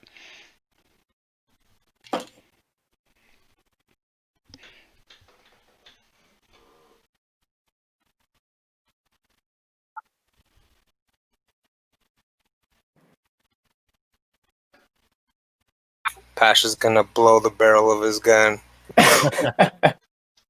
So, Ascara, it's really just you left, and there's only a few thugs just sort of back in that entryway. What do you do? Can you even see those thugs out there? Yeah. None of them is taking cover. They're sort of just looking around. They're probably completely unawares of what's going on. All of a sudden, there's blaster fire and mirror shots, trick shots going off. They don't know. So then basically, Ascar is gonna drop to a knee and take an A maneuver, and then fire one of the Gamorreans from her stealthy position. Perfect. So what you're going to do is double click the D20, add the 2 difficulty die for it being medium range, and then add a boost die for that maneuver of aiming. This is, of course, after you would kindly click that check mark to the left of your token. Not right now. I'll eat later. Look at that. Wow. Nice. One of the Gamorreans easily goes down. The other one is critical hit, and also is destroyed from the volley of carbine fire from cover. It seems that even though the doorway is somewhat tenuous, Oscar is able to get it done.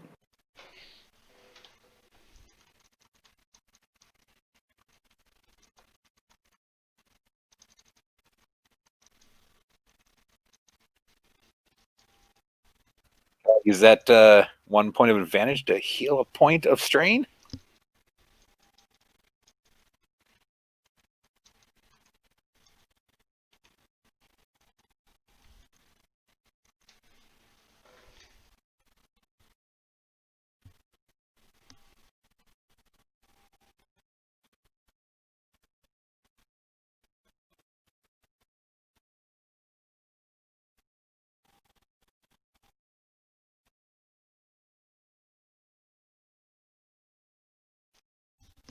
Hello? Hello, anyone there? Oh, I am now. Oh, Lord. I'm here. Gotcha. So for that advantage, usually for one, you just kind of like regain a strain. Yeah, what I had asked. Great. No, yeah, right on. My Comcast and all that. With the like, can we remove like strain points, or do you have to do all of that? I don't know. So I just we can. Yeah, go ahead and try on the combat tracker. There's two kinds of ways you can either, left click the field and like delete it. You can also try to like control and then down wheel or up wheel to add. You could also just do it on your combat tab. I just figured that way we can sort of handle that so that you're not having to do everything. Oh, for sure. Yeah, I have always got the combat tracker open anyways. But absolutely, man. So there's only one. Did it work? Were you able to remove that yourself? You were, right? Yeah, I was. So, Okay. So yeah, we can all take care of that. Yeah, the question is if you're able to remove it on the combat tracker and also the character sheet, or just the character sheet. And that's what I'm not sure of, but. So thankfully, there's only one Gamorrean left. And this one isn't even inside the cantina before laser fire and carbine volleys begin blasting towards that entryway. Thankfully, this one is a well-paid Gamorrean thug. Well, maybe not thankfully, but it's the fact. And so he charges in, willing to lay down his life for his master, Timo the Hutt, in an attempt to regain his lost underlings. The Gamorrean thug rushes in, looks both ways, sees Remo, and uses a second maneuver to get towards him. The end of the round occurs, and now the party gets to choose which one of them goes first. So Remo, You want me to go first? I'll go first. Please. Yep. Go ahead, Remo. I am going to try to blast this guy. That seems very.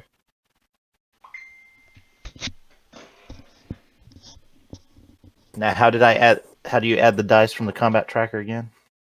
For the combat tracker, there's nothing you can do. You gotta I got to do it from my sheet. You got it. Yep, and then a combat tab of that. yeah, the cool thing is like next to your weapon in the combat tab is one of those little D20 symbols. Mm-hmm. You just double click that, and that puts the attack skill for that weapon in there, whether it's a ranged or melee or whatever. So nominally, yeah. Go ahead. So nominally, yeah, you'd be in short range, but this particular Gamorrean thug got kind of in there, so you're going to be engaged, and firing into engage is going to be 2 difficulty die. Got it. All right, here we go. Dang, man. I mean, I can't even hit it close range. You're surprised by the way he rushes in, looks around, smashes at you with a cudgel, blasts some glass towards So I poor should old have Remo. aimed. I should have used my maneuver to aim at that point, right? That would have been good. Yeah, taking a quick second there. For now, the blaster fire will sort of fire off, to the Gamorrean's left. But do you want to, you could take an extra maneuver with 2 of those slots? Certainly, you get to, recover a strain or something like that. You'll have your maneuver, so you can actually take 2 maneuvers, right? It's 2 advantage per 1 maneuver. But he shot and gets a standard maneuver, right? You got it. You've got it. Yep, you're totally right. Okay, I want to try to. I want to get away from this guy.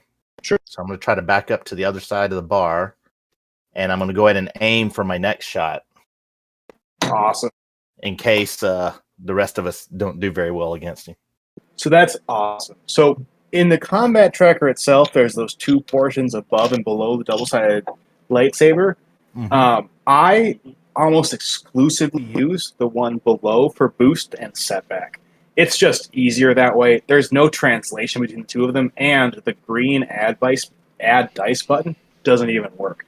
So Okay. yeah, so you're really Remo's aiming. So on his slot in the bottom there, he's going to have one boost die, and that's where I'm going to keep it. That's where you're going to kind of know. Cool. Sounds good.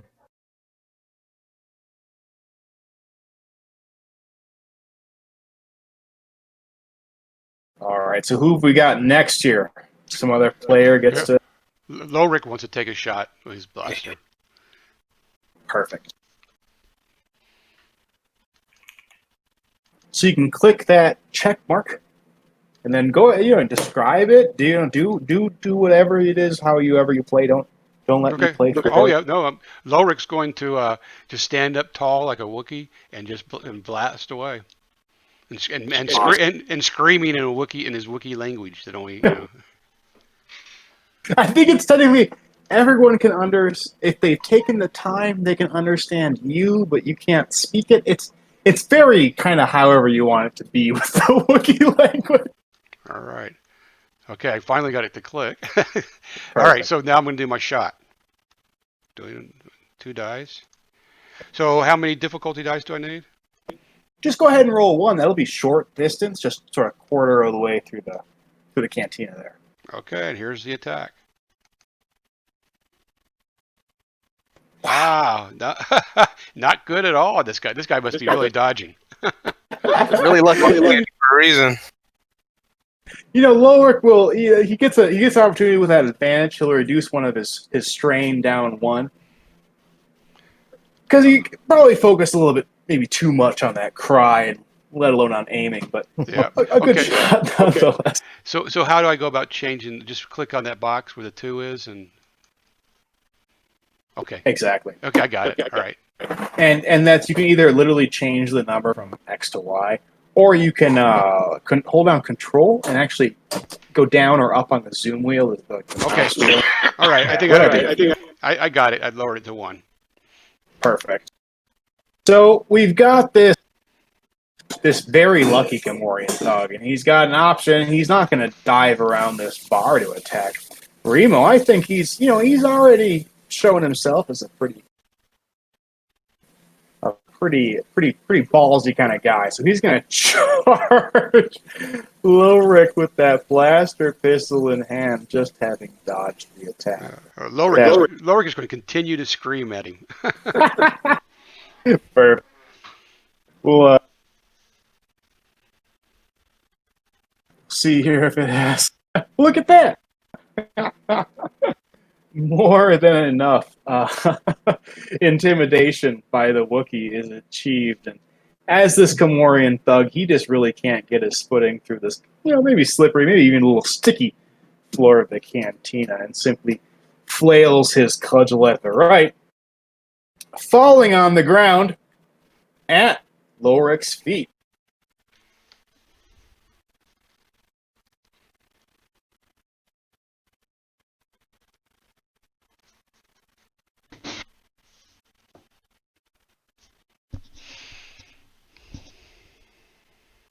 So one of the remaining PCs can act on this turn, and the Gamorrean thug is on the ground at Lowrick's feet. Vex or Oscara? You want to kill Oscara? Oscar is going to take the shot. All right, so he is going to get an additional setback. You're going to roll an additional setback die because he's prone with a ranged attack.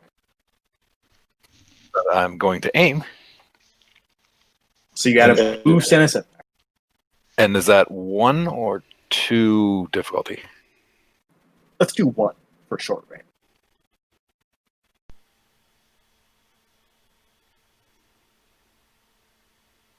Nice. Woohoo! Look at that boost die. Absolutely. Blaster carbine fires off from the maintenance closet, aiming almost callously towards Timo's thug, and just blasting away the Gamorrean into the other corner of the room.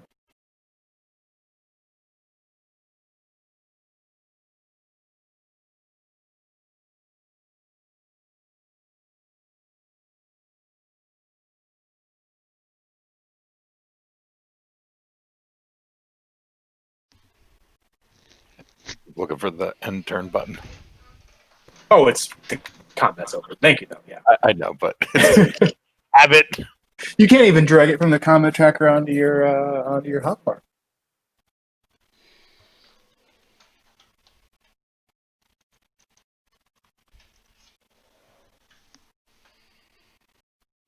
The Gamorreans are defeated.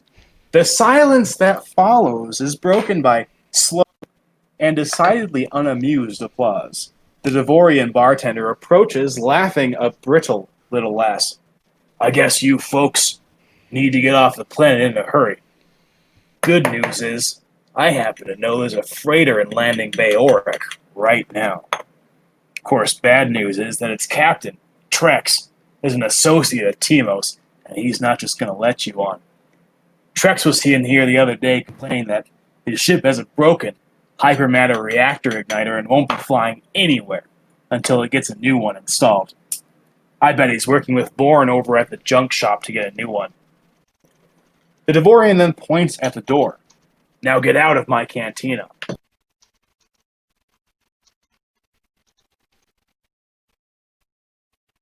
Well, alrighty then. Of course, you're free to do whatever you want. Blast the blast the bartender for being a jerk. Do whatever you'd like, but he is pointing at the door. Blast the bartender. Is Remo our bartender? No, I'm heading toward Lowrick. I guess we should head on to that freighter then. Absolutely.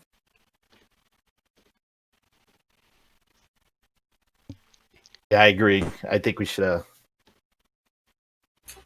Well, should we go?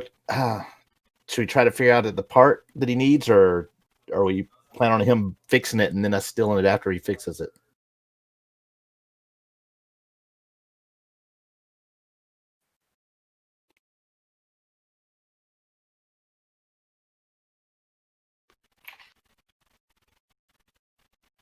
Remo was the one that was hurt, right? Yeah. Yeah, I'm the one that's hurt. Are you guys typing in the chat to bring the comments up?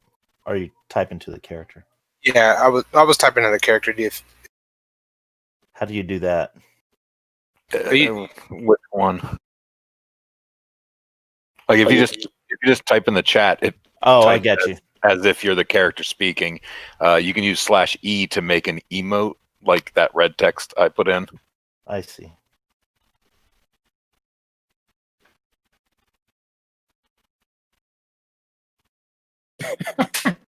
Now, do you have to, like, if you hit /E, do you have to add, like, your name into it? No. No. /E puts your name first, and then whatever you type after it. Yeah. It's more, it's a X name does X. You know what I mean?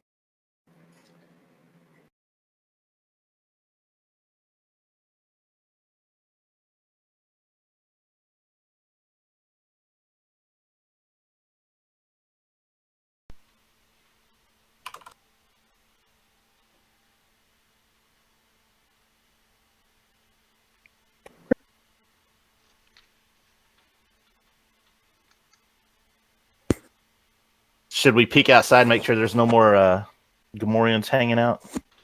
Absolutely. So, I mean, Lowrick, Pash, Lowrick or Oscar, or maybe a scout, peeks out the door. Yeah, Lowrick volunteers to look around. Absolutely. Go ahead and heal Remo 5 wounds. Should I just go ahead and move myself up to the door then, or? Yeah. That's absolutely fine. Yeah, no, I mean, telling me is also perfectly acceptable. Whatever you kind of want to do. And then Remo, you're free to remove those points from your character sheet, or ask me to do so, and I'll remove them myself. Okay, I just took care of it. Perfect. Thanks. So Lowrick peers out the door to the double sun Tatooine sky, notices the streets of Mos Shuda are mostly empty. There are some people looking around, but no Gamorrean thugs like the ones that just assailed you are there. Well, Lorik's just going to step on out, acting like he belongs here and walks out of this bar every day of the week. The rest of you follows. The idea is indeed to go towards the junk shop then? That was mentioned. I don't know if there was ever a consensus. I think we should at least go scout it and make sure and see if that guy's there, and if not, we can go see if he's been there. That sounds good. Anybody know which way we need to head? Oops, sorry, I grabbed the wrong token. Someone had grabbed their token. It's okay. So this is all of you have. I mean, you might not be from Moshuda, but you have spent a lot of time here. You are in the cantina. That's almost bottom center, next to the dewback stables, and then conveniently, the junk shop is actually just north of you, allowing you to go behind the off-world traders establishment towards it. Yeah, I think we should definitely go on the backside of off-road traders and up the middle instead of around by Timo's Palace. Agreed. That sounds fine to me. So we'll come around the backside of the junk shop and see what we can see, I guess. Sound good? Sounds good. Great. So you do just that. The junk shop, of course, is immediately obvious given the size of its junkyard. And within, you don't see Trax, the bounty hunter, but you do see a. Let's make sure here. I was going to say a string of numbers and letters, but I didn't want to. I realized that those numbers and letters actually mean things, and this is an X kind of droid. It is an R5 droid that strings around that junkyard, maybe fetching an item or two and then retrieving it back towards the complex itself, where you can only imagine Born, the owner of the junk shop, is located.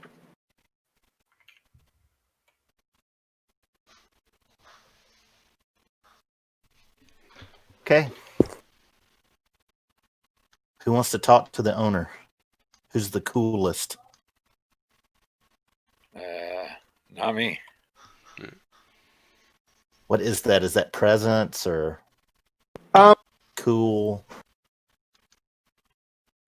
So it depends on strong arm and intimidation is going to be coercion. Negotiation are when there's going to be a price or a sort of a middle point for which you to arbitrate around. And then there's one last one. Maybe streetwise? Charm. Charm. Thank you. Yeah, charm. Yeah. So then charm. So basically charm and coercion are the opposite sides of the coin, and negotiation is when both of you have a stake in the matter, sort of thing. What does a check mark mean by a skill? It's a class skill, and your career gets it's class skill. It's cheaper to upgrade that skill. Huh. You only get one class skill? None of mine are checked. Yours probably only has charm checked, because why not? It's not even your class skill. Yeah, I'm looking at your character sheet right now. It's wrong. Oh, damn it. I'm not charming. I think it's all the ones you have a rank in every class. I'll have to look. Yeah, it's meaningless now. I think you do get a proficiency in those. You have one proficiency dice, I think, with them. With some of them, anyway. Yeah, you automatically get a rank in them. If you have a rank, so basically any of the skills are whatever the stat is what you roll in dice, and for every rank you have in the skill, you raise one of the base dice to the proficiency dice. So it's actually whichever one is higher. So you have an abbreviated parentheses there. So athletics is brawn or whatever, and if your athletics is rank 4 and your brawn is 1, you're going to roll 4 ability die and upgrade one of them to a yellow die. But if your brawn is 4 and your athletics is 1, you're going to have the same result. So it's either your skill or your innate ability. Both result in a very similar dice pool. Looking at, we only have 1 point in skills, so yeah, hardly matters. So does anyone have charm as one of their basic skills checkmarked? Yes. maybe you should be our point man to talk to people. You The sure you robot. want the machine? Mine doesn't. I do have one in it, but I'm not sure if that's what you guys are talking about, right? Yeah, just the number 1 to the right of the name Okay. itself. Okay. Sorry. A little What's slow. your No, you're okay. presence also? I'm sorry. Say that again. What was your presence also? Mine set at 2. My presence is a 3. I apologize. 3. So you're probably better off than I am. Okay. So am I rolling this? Yeah, so first of all, let's so right now, you're trying to get essentially there's this bounty hunter who has a ship. The ship is essentially broken, and it requires a hyper matter reactor igniter, an HMRI. We did it. My partner is shouting. The HMRI is available from this junk shop. The junk shop's owner's name is Bourne, and you're attempting to go get this HMRI. So Pash could attempt to lie with a deceit roll. He could attempt to charm his way into the HMRI. Or, you guys could just shoot the guy and steal it, or anything else in between. I did it. We'll try to negotiate it through it. You can. Pash will try to lie to him. Give a.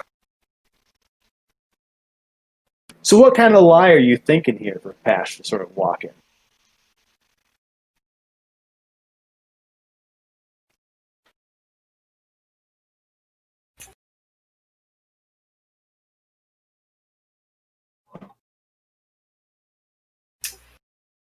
Do you have any sort of idea for what that could be?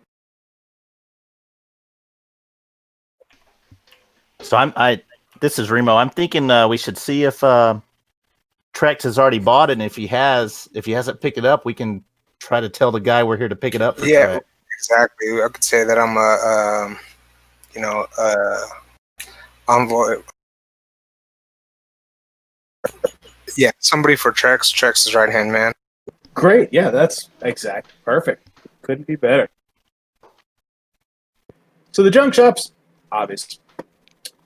Well, as you enter, the man, Vorn, a hunched old human male, glances towards you, before quickly shooting a look to the garbage can shaped R5 droid that just recently came in from the yard, kicks it, and shrieks, "You're supposed to tell me when I have customers, you bucket of bolts.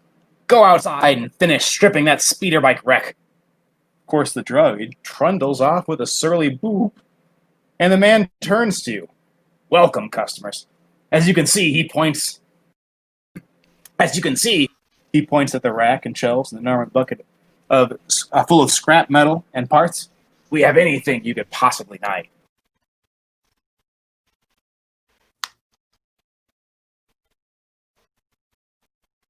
I ask him see if he has that part for Trex.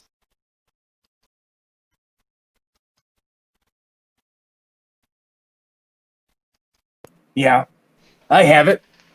It's here for that bounty hunter too, and I'm not willing to part with it for any less than it's worth," which is exactly what I told him.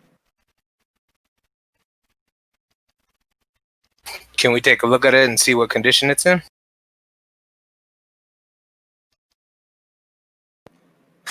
I suppose you could. We just want to see.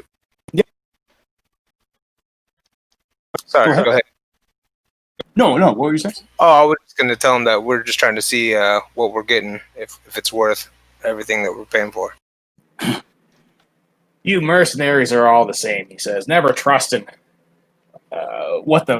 what a good man tells you." And he sort of trails off as he leads into the yard before shouting at his R5 droid, getting the creature to roll towards him, bringing him this hyper reactor matter igniter, which looks however you want it to look in your mind, and hands it to him, to which he quickly pushes over into Pash's hands.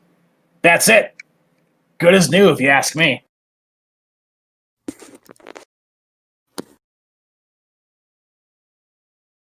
Can Vex get a better look at that to see if it's actually going to function correctly? Sure. Sure, I'll just hand it right over to Vex. Hey, take a look at this, please. So you can roll that mechanics check. It's going to be a simple 1 purple die to see.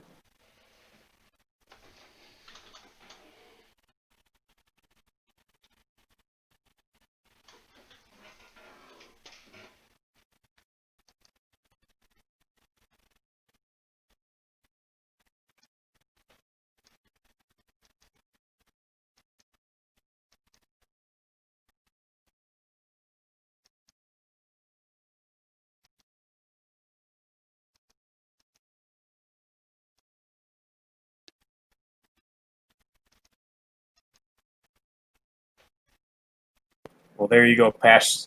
Vex seems acceptable. All right. Looks like we're gonna. We have the coin for this, right? We can just pay for it out of hand. That's out of character. I apologize. No, it's totally fine. It will be a number of coin. I assume you guys might have enough. I'm sorry. Does Vex, Lorik, and Oscara, as well as Rebo, have some coin on them? Some credits, I suppose? I'm checking my sheet. I'm trying to find it on here. Sorry. My inventory says 250 credits. Sorry, and it was 400. This thing's 500 credits. At least that's what Trex is offering to pay for it. Which, by the way, if I'm trying to sell it to some of his competitors, or he looks around towards the ragtag crew or whatever this is, then I'm looking for a lot more. I'm not trying to face a angry, stranded Trandoshan.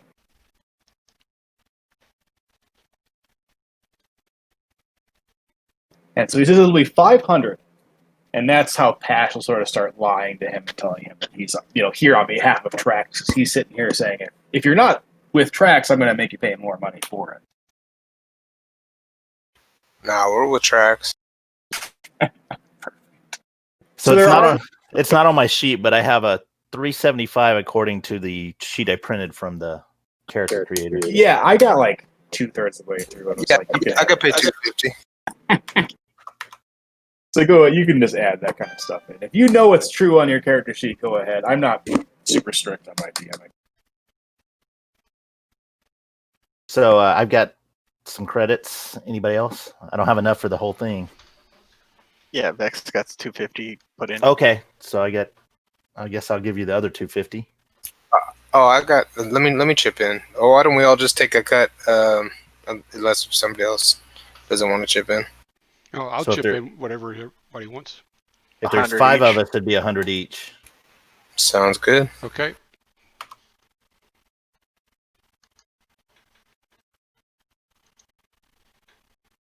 Okay. Lorik chipped in his 100.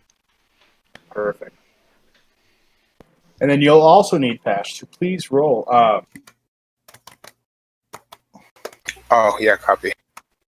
Let me make sure. So there's the set difficulty where you just put in your purple difficulty die, perhaps upgrade it for some extraneous thing, or add boost and setback die depending on the situation. But there are other die that are other rolls, excuse me. They're depending on the other person, the other character that you're interacting with, statistics. So in this case, Pash is going to double click his deceit, skill. You said deception? Is that what you said? Yep, deception, yeah. And then you are also going to add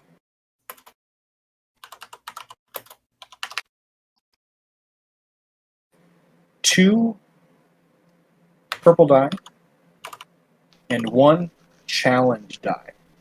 That's the red die. Now, that sounds hard, because this guy is a renowned schemester. And there is the ability for your compatriots to assist. And that's as simple as role-playing a little bit. And then you will essentially allow the person making the primary roll to add a boost die to their set. So if Oscara, Pass, Lorik, or Vex wants to say something, whatever, that would help.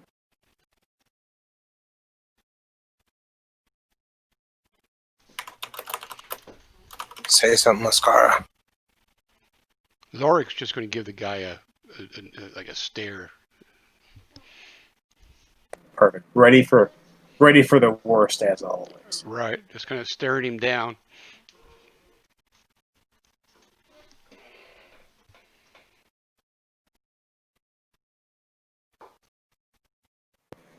Lorik's a cool character. He's less of a. They actually diverged him from Chewie in some cool ways. So he's kind of he's like a stern kind of statuesque guy. So he's more than capable of lending a hand. So Remo, go ahead, add a boost die for the simple presence of Lorik and the 3 guys behind him. So. Sounds good. So do I just drag that into the dice? Yep, exactly.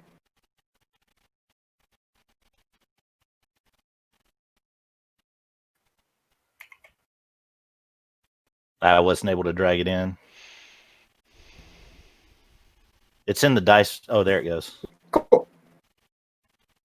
I'm sorry. Oh, that was no. me. My apologies. Oh, Sorry. man. So the Foreign is not, Motley doesn't exactly begin to describe the people gathered before him. He says, I haven't known tracks to work with crew like yours. The man most can't even stand to be around him. He keeps Wookiee pelts in his store just for the smell of it, I swear.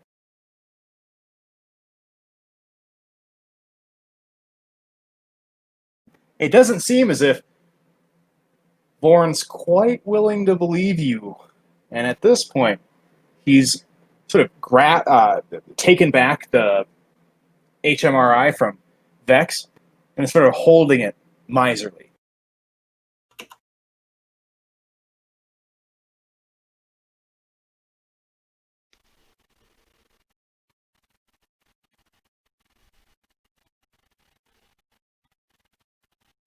Well, he looks at Oscara with the carbine, and he's definitely worried.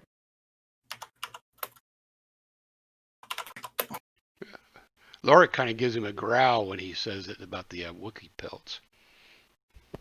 Right, all right. if all of you are holding out a gun, I think, Lorik, do you have some intimidation?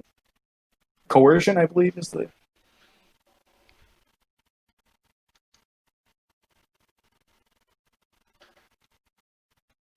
Because I'd like to see either Oscara or Lorik roll a coercion with at least 1 boost die from the assists and 2 more boost die from how many guns are pointed at this poor guy. Well, Lorik doesn't have any numbers in coercion, so if Oscara does.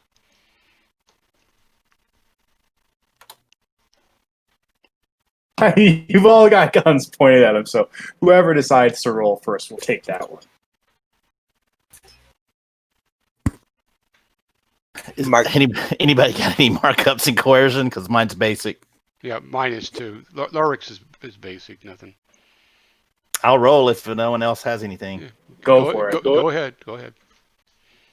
Add 3 boost die and 1 difficulty die, and then we'll, see how wet the floor is beneath Warren here. You remember I wasn't rolling so well earlier, but we'll see. Let's go. Look at that. Nice.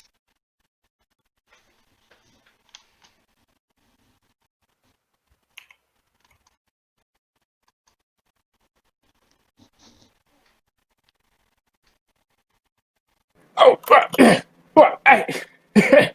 look, I'm not one looking to upset any of Trax's associates here. And clearly, the guns you've got have got me out everything. He says, getting obviously nervous, dropping the HMRI before abusively making the R5 rush over, booping as it delivers it to 41 Vex there. Additionally, he says, and I apologize. Please, just take it on credit. He says, not requiring a single monetary return. Excellent. Keep our 100 each. Is go ahead and add back that 100, as he does not take a single cred stick from the lot of you. Well, that worked out.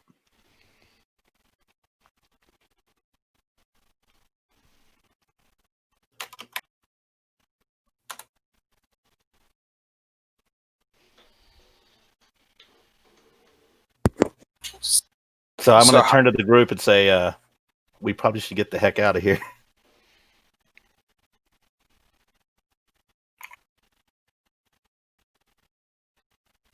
I'll recognize affirmative on that.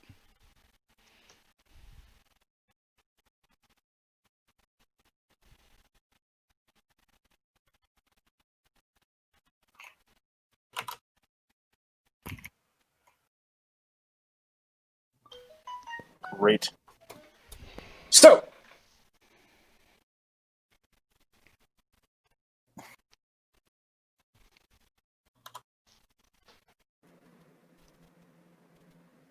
everybody add your astrogation skill. Whatever it might be, even if it's nothing, to the thing and then just roll it. No difficulty dice. Add.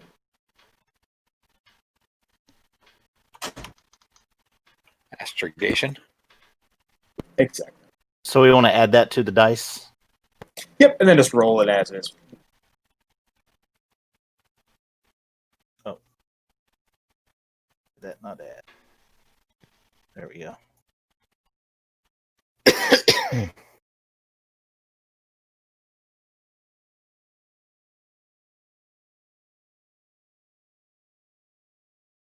Me and Pash failing, but giving you some advantage.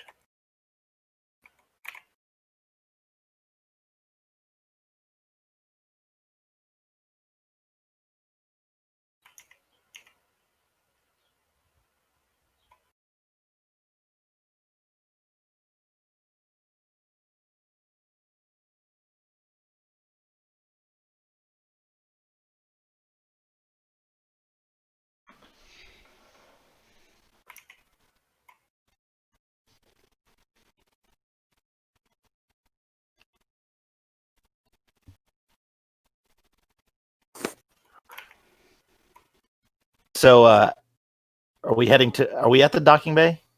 You're at the junk shop. Just Lorik Okay, just peered out to make sure, gave his affirmative look, and then everyone is sort of standing out. Okay, so at the docking bay, I'm pretty sure the ship's going to be docked by the command and control facility. We'll have to undo the docking mechanism. So the ship is at landing bay Auric. Let me reshare the map for y'all. That's in the northeast corner, and it has that. It's basically docking clamps at spaceport control. That's in the center northern section of the city.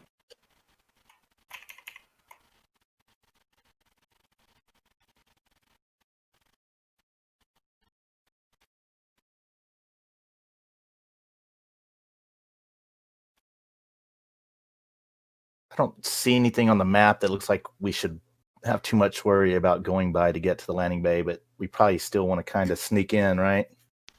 Yeah, we should probably head up towards like the water tower, and then we can cut up that diagonal past the water tower to the spaceport, sort of sneak around the side there. Okay, so I think the control bay is in the center of the map, but the landing bay is at the far right. So are we wanting to split up? Or are we going to go as one to the spaceport control? How do we want to do this? I think we should stay together. Agreed. Okay. Yep, stay together. Like, go to the spaceport control, do what we got to do there, and then we can all head over to landing bay Auric. Okay, that works for me. Great. It's pretty darn hot, given the fact that it's midday and most shoot and he walked through the streets of it from the junk shop to the spaceport control. Once there, you see a squat building that clings to the edge of the Moshuta bluff. The front entrance is open, but a pair of spaceport security droids stand at attention. If you're going to get off Tatooine, you need to disable the docking clamps that hold the Crate Fang, that's Trex's ship, in the landing bay. And you can only do that inside this spaceport control. You'll have to either get past these droids somehow or find another way in.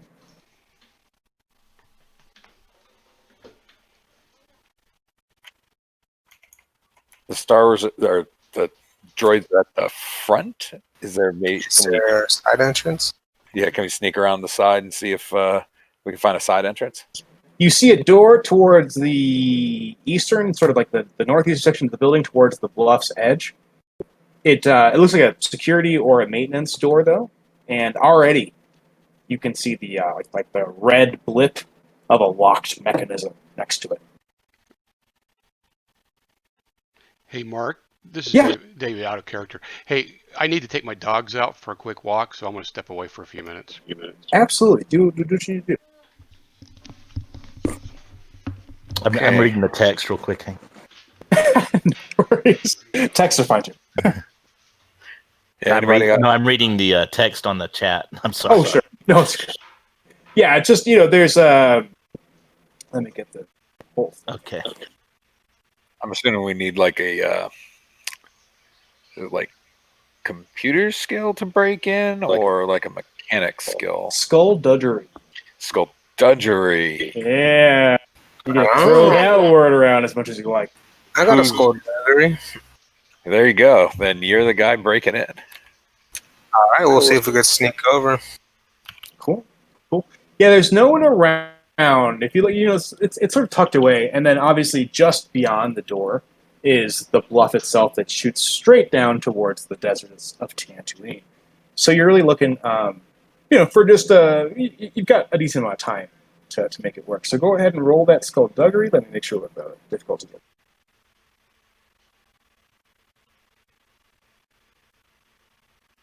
Two purple die.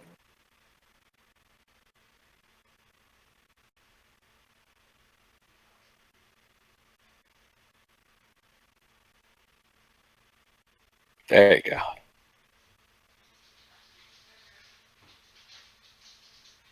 Nice. Very quickly. Pash makes quick work of it. You love them purple pips. Let me get the map here.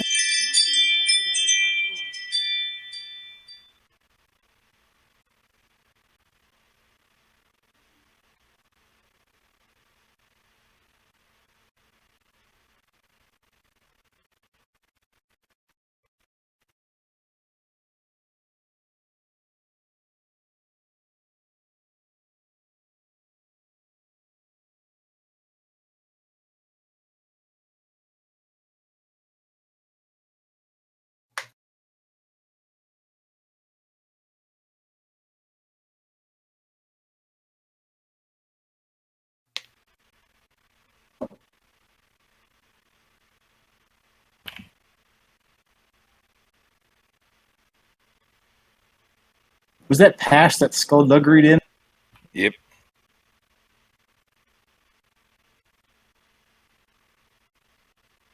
Great.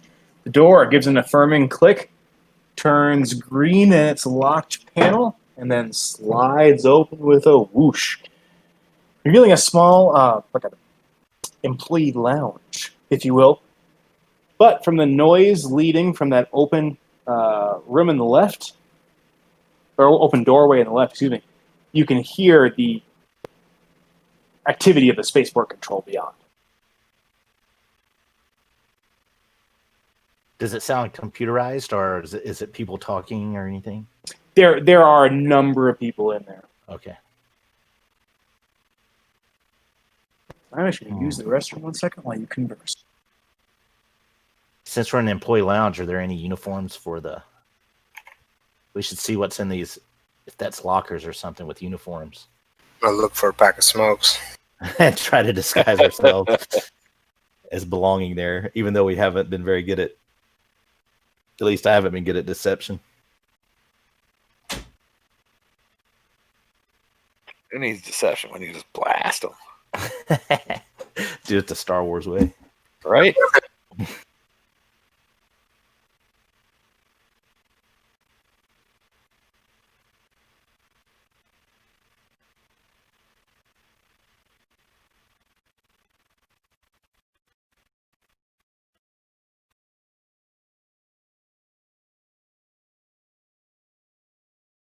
Came back. Was there a decision? People are Yeah. looking for stuff to disguise ourselves. You were looking for employee uniforms or Something to that effect. Yeah. Unfortunately, there's only 2 uniforms, but there are some strewn about the chairs. Maybe 2 of us should go in while the others watch the door. yeah, and have a signal for when if anything gets out of hand. Plus, the droid wouldn't need a uniform anyway. So 41 could Probably go in. wouldn't stand out. Yeah, 41 could go in probably casually with 2 of us in uniform. So we sending the 2 humans in. I'm game. I'm game. And then Wookie and I can hang back, and when you give the signal, we'll come and blasting. Sounds good to me. When it all goes to crap, we'll come in. Yeah, pretty much. And I'm assuming we would know how to undo this mechanism. So Sure. Yep. Yeah, it's you can easily close it if you took if it was combat or structured, turns. You might be able to take a skullduggery check to lock it, or a mechanic check to lock it. I gotcha. Wonderful. Well, so then, Patch. Let's see if I could get into one of these outfits and sneak my way up into the main control. Was it main control? Wherever the controls are. Yeah, absolutely. So Passion and Remo do just that, taking a brief moment to get into those clothes and peering around into the main control room. And what they see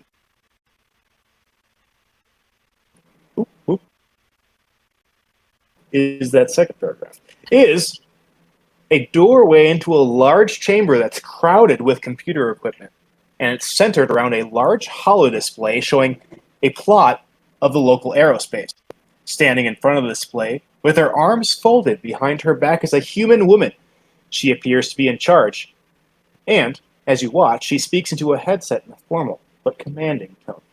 Imperial Shuttle Lambda 11238, this is Overseer Bryn with Spaceport Control. You are cleared for landing. Welcome to Moshuta. A half-dozen technicians of different species work at consoles, and 2 security droids stand to your left near the doorway outside. That's the bottom of the map. Your attention is pulled to the door-to-ceiling transparasteel windows against the far wall, looking out over the desert of Tatooine, where an Imperial shuttle, whom Overseer Bryn must have just been speaking with, is coming in for a landing. Now, the workers, and there's probably 4 of them, including Overseer Bryn and the 2 security droids, look more or less entirely occupied with whatever it is they're doing and the work that they might.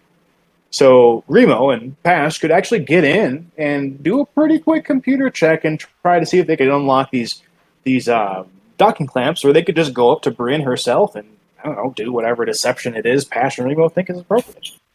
What if we bring Oscar with us and see if we can maybe pass her off as I forgot his name, the bounty hunter. Trex? Trex. I apologize. Trex is X is a Trandoshan. yeah. I'm sorry. What did I say? Well, I thought this was where his ship is at. No.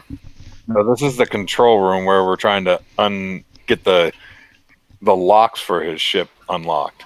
Ah, okay. We're gonna have to see what's holding him down. Then, my apologies. That's okay. So the landing bay is in a different part of the city, so we're just at the control room to try to disengage the clamps that'll hold it. Yeah. Yeah, my apologies.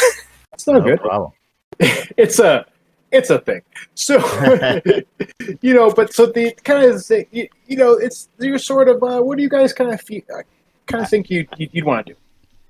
I think we should just go to the control panel and look like we belong there. Great. Yeah, we could say we got orders from somebody to, unclamp a ship. And then, of course, you can't forget that Vex, Oscara, and your loyal Wookiee are hanging out with a large amount of artillery just beyond the corner if things go south. So I think if anybody asks, we're just checking the clamps for maintenance or whatever. That's good. And then with the droid with us, I think we'd look official.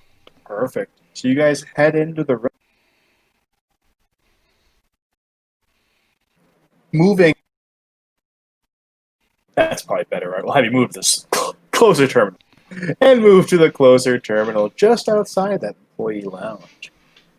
Again, no one really seems to be paying attention to you, and given Pash and Remo's disguises, nobody stops it. So it will be a computer check, and there'll be 2 purple die, an average check, if you will, So to slice the computers. Yeah, go ahead. Just a slice them. Yep. So I think can we assist with boost, or because it's computer's check? No, absolutely. No, you absolutely can. Anybody can assist. Usually it's limited to 1 person assisting per check.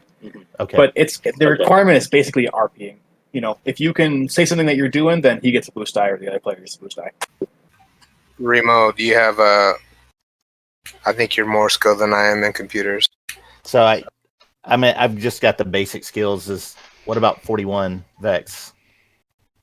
It's a 4 intellect, but 0 ranks, so it's just going to be 4 green dice. Okay, I've got a 3 intellect with 0 rank, so I think you would be better skilled. And then I can assist with a boost, I guess. I guess Vex can do it then. Cool. Okay. He should have the ability to do it. Yeah. So Pash looks around. Vex steps forward, and how does how does Remo help out here? What do you kind of I was thinking? I was given the boost, so Yeah, but so how do you think you'd sort of give that boost? Since I'm the one that figured out the lock, I would probably tell him which console to use and where the screen is to go to the lock screen. But as a droid, he probably can figure that out pretty quickly. Yeah, but you probably make it a little bit quicker. He doesn't have to locate those things himself. Maybe he was paying attention to something else as he walked in. But I think that's perfectly good. So Vex, go ahead and roll your stuff. Give yourself an extra boost die, and then 2 difficulty die.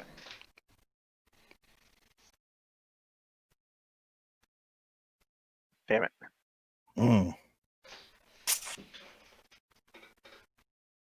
I failed it, but I don't trigger anything, at least. So we could reattempt.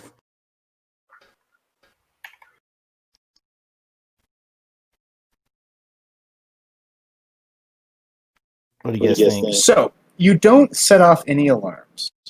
You, of course, don't succeed either. And again, no one turns, with no alarms, nobody turns to look at the 3 of you. So you could try again, or do anything different. I'm just going to turn around and look and make sure like you said, we weren't recognized, but I'm just kind of giving a look around the room to make sure. Absolutely. And then back at it, I guess. Come on, 41. Give it another go. Give it another shot. Still with a boost. Still with a boost. Oh. That's better. Yeah, despite a little bit of perhaps some sweat hanging out, it is successful.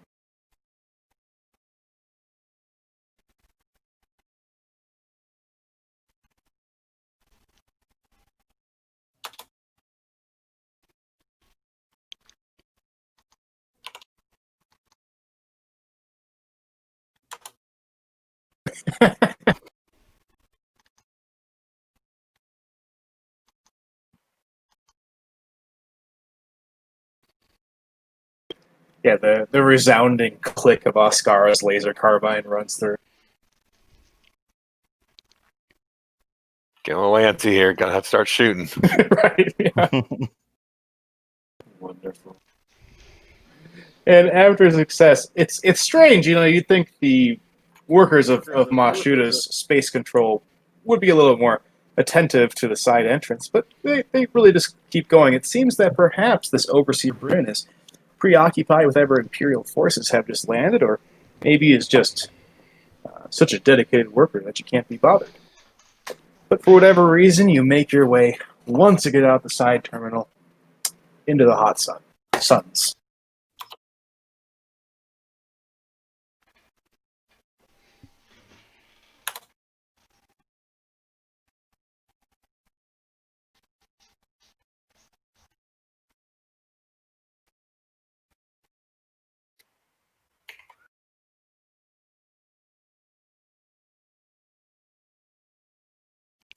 Okay. I think we should head straight to that landing bay. So, if I understood correctly, the shuttle was landing in the opposite landing bay, correct? In landing bay Auric. Landing bay A, if you will. So the other one's landing bay B. So, okay. So the one to the east, the right. The one to the right is where we're going, but the Imperial shuttle, did it land in the same bay? Or the opposite one? The opposite one. Sorry, Okay. that is correct. Yeah, definitely going in the opposite direction from wherever they are is a good thing.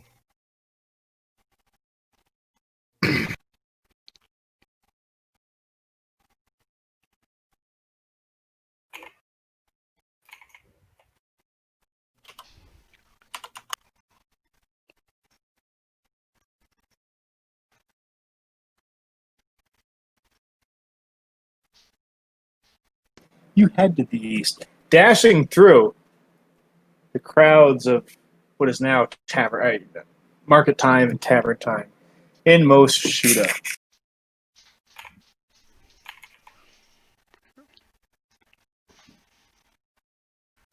Suddenly, as you walk east from the spaceport control to landing bay Auric, the crowds thronging the streets of the settlement part, and you see a chilling sight.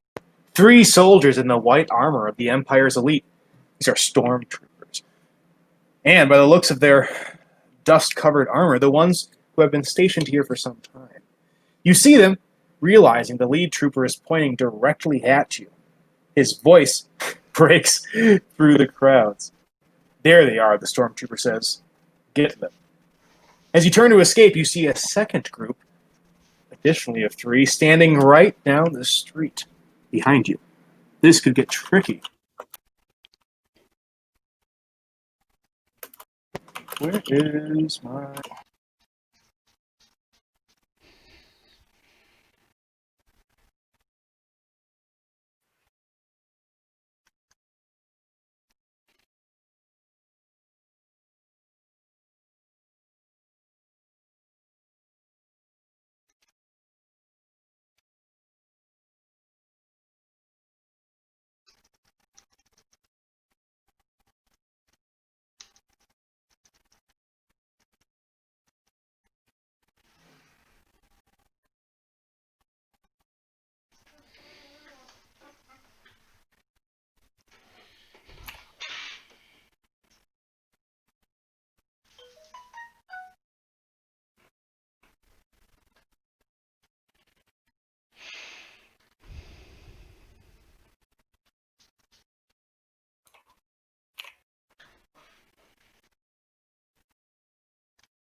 Oh.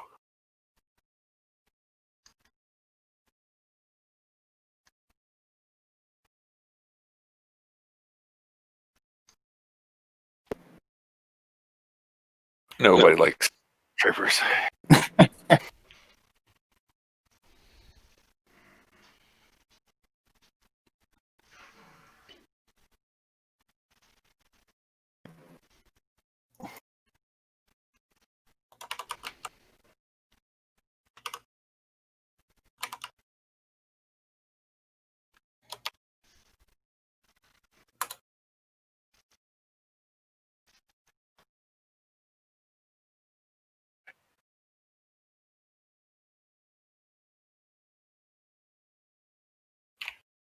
I am out of tricks to add a party token to this combat tracker. Those are the bad guys.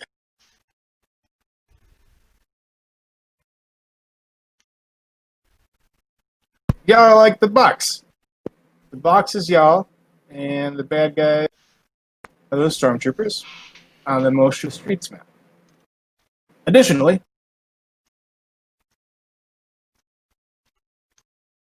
your tokens are on a map with a couple of lines and some grids. All those ranges are relative to you.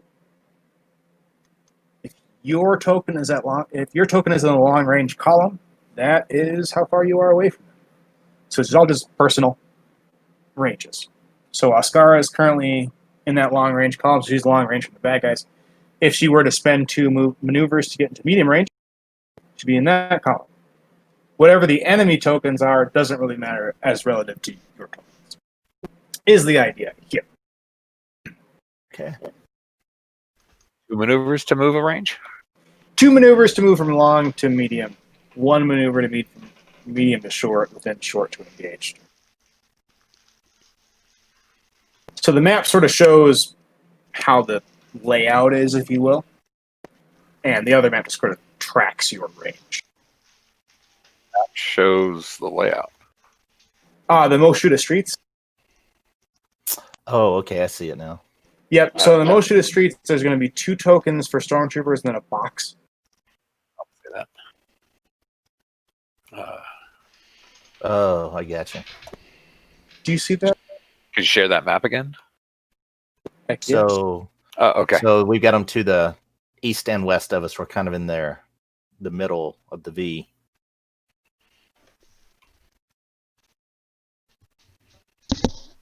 So the ones near the landing bay pointed at us, or both of them did?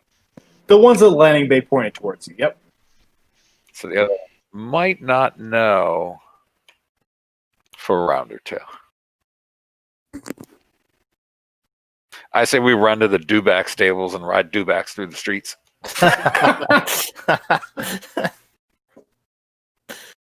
It's literally 2 steps backward to go 1 step forward. But Dewbacks. But Dewbacks, that's fair. I don't know. Well, this is Star Wars. That's how we do stuff. We're heading to Ark or Besh? We're Besh, right? Oric. We're heading to Auric. Let's just blast these guys in our way. There's more Rush. Imperials in Besh, so there's always backup that can come from there too if they get notified. So I think we should do whatever we got to do in a hurry. Right. Let's take action. Let's head forward. I think we should head toward the stormtroopers at Oric, and maybe that'll give us a round or 2 on the ones that are up the street. Might not know that we're. Who's got the best advantage to hitting at long range? Probably me. Yeah, not me. So I've got a heavy blaster pistol, but that's only medium range. How does that Dex work? can get in short range. He has a grenade. Okay, yeah. So I would have to get medium range to even shoot any of them. Let's go ahead and roll a vigilance check. On your character sheets, it should be pretty permanent upper right-hand corner. It's called Initiative. Go ahead and double-click the Vigilance D20.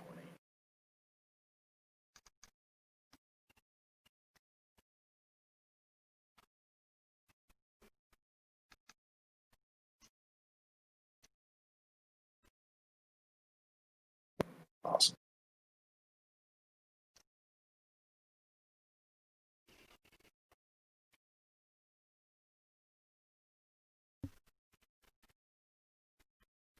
Who got? Did any of you get 3? Oh Lord! 3 advantages. No, the stormtroopers go first.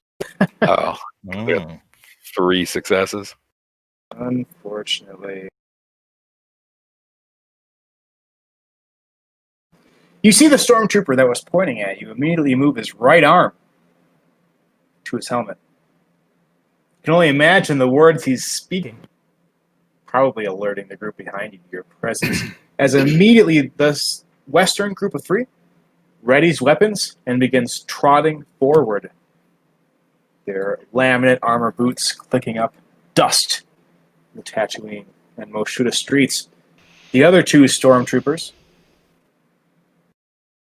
Ready weapons. Laser carbines, not even shouldered, just at the hip, and begin firing indiscriminately in the crowd itself. They're only stormtroopers. They can't hit us. Not at this range.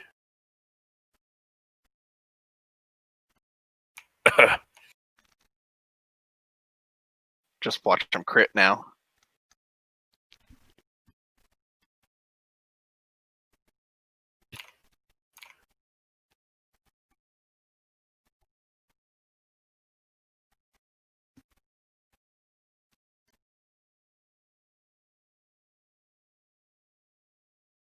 Can their weapons even go long range? Apparently. Called it. But he failed. Special though. So the 3 stormtroopers to your northeast continue to lay down covering fire. Just innumerate amounts of blaster rifle laser shots ping off every which way. Doors, crates in the street explode as panic ensues throughout the throng of people. The cover is actually so great that the 5 of you have to duck down for a brief moment, and in doing so, let 3 stormtroopers behind you, just having received your presence from their companions, rush forward and getting a little bit closer, but still in long range. The party gets to act now. You're almost surrounded by 6 stormtroopers, but more like attempting to be flanked. Who wants to go first?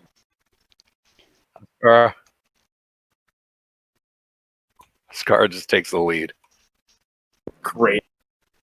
Scar is going to take 2 strain to get a extra maneuver. So it takes 2 maneuvers to move into medium range, and then her action is going to be to gun down a stormtrooper in front of us. All right, that sounds like a very fair opportunity. So you're just going to add those 2 difficulty dice, and those, of course, those rain badges at the top kind of show how many default dice you're adding.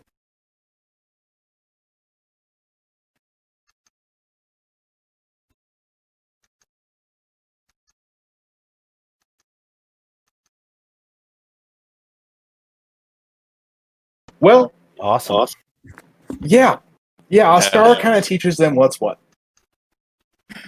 They, you've all seen the diagram where the stormtrooper can't see because of the uniform way they make the masks, so these various people can't see. There's some sort of explanation. But Ascara just wipes the floor with them. They fire 3 blaster carbines. She fires a single one in response, destroying a building above in the alleyway, which falls immediately in a puff of dust and wreckage that, if it didn't kill the remaining 2 stormtroopers, certainly disabled them for the remainder of the fight. It additionally opens up the sort of route through the alleyway to the north, if you will, and gives the opportunity for the party to even lead a second direction. Nice opening, Osh. Ask. I meant to say ask. Are you patting yourself on the back there too? No, not not Posh. So this is Remo, and I guess I'm going to run toward that opening that we just made with my gun drawn. I'll do the same. I'll follow right behind Remo. Well, so after Remo goes, so Remo, you're going to be, if you, I've presumably spent both of your maneuvers to do so, you're going to be in extreme range and cover from those guys. Or extreme range and they can't even see you, really. Yeah, I'm thinking that alley right between where the stormtroopers were and where we are, running toward that and just trying to make my way northeast through that alley, and I'm hoping the rest follow through there and confuse the stormtroopers. They'll probably try to take the main route. Perfect. So once you do that, the remaining stormtroopers, the ones behind you by the water tower, each dash forward, spending both maneuvers to get into medium range, looking northeast through the alleyway. It's unclear if they spot you or not, but they certainly are looking for you.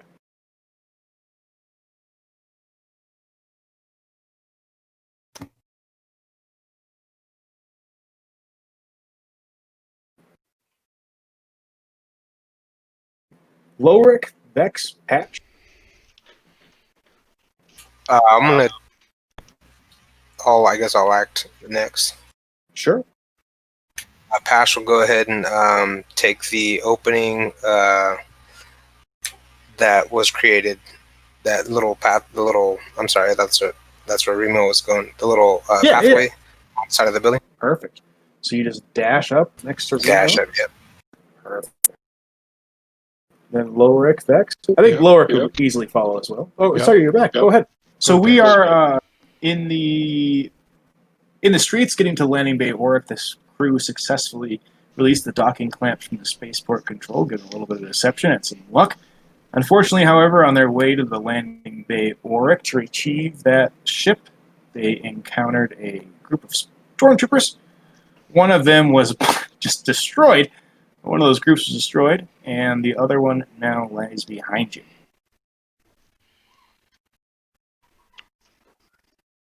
Loric's going to follow Pash and Remo. Wonderful. What about you, Beck? How far back are the stormtroopers? What medium range? I'm thinking if I could toss a stun grenade behind and have it detonate around after. If it be possible to catch them in the blast.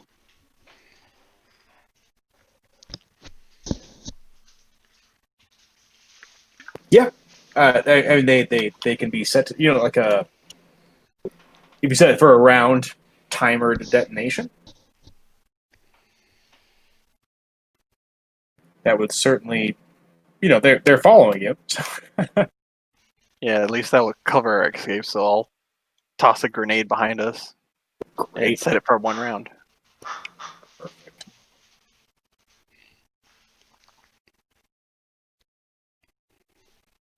So the round ends. The stormtroopers are behind you in the alleyway, and dust is just beginning to settle in the other thoroughfare to the east. And all 5 of you are within this alleyway, medium range from the stormtroopers behind you. The first player gets to act whenever they'd like.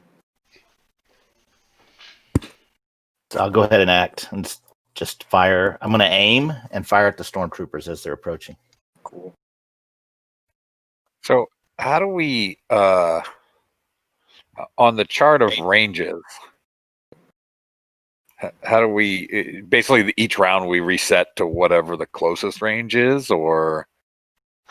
So it's just wherever your token is what that column is what range they are to the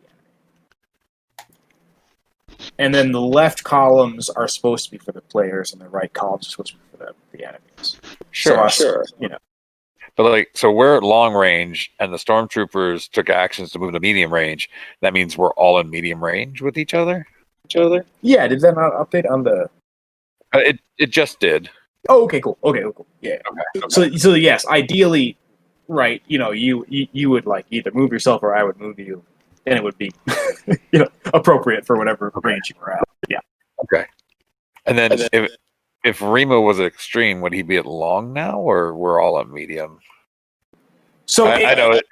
I think the stormtroopers followed us and closed range as we took off toward the alley. Exactly. So it's just for instance, for Remo right now to be in extreme range, if he got on a land speeder and went to extreme range, then his token would move to extreme range. Sure. And yeah, it's a little complicated then. But this is really the column sheet is a lot more for just you guys to just sort of remember for yourself. So if you sort of take it as where my token is, then it's a lot more accurate. Yeah. I'm just it's an abstract, and I'm just trying to wrap my head around it a bit. Yep. No worries. It's gonna take a session or two for sure. My attack roll wasn't that good, by the way. It wasn't. No, it definitely fired off to the side. There's a lot of dust, and of course screams of the townsfolk around as well. What do you want to do with your advantages? Didn't you take aim? I did take aim. I forgot to roll the boost, didn't I? Yeah, you got boost die. You got one more success. Okay. There we go. So you were. Should I roll my boost real quick? Oh, I just rolled it. Oh, you just did it for okay. Perfect. I'll just throw 8 damage onto those stormtroopers behind. But you got 3 advantage, so obviously you can remove some strain, which you don't have any of. But you can also take a free maneuver with those 2 advantages. Is there anything you want to do? Try to find cover. Absolutely. So you get that cover bonus on any attempts that happen to. Okay.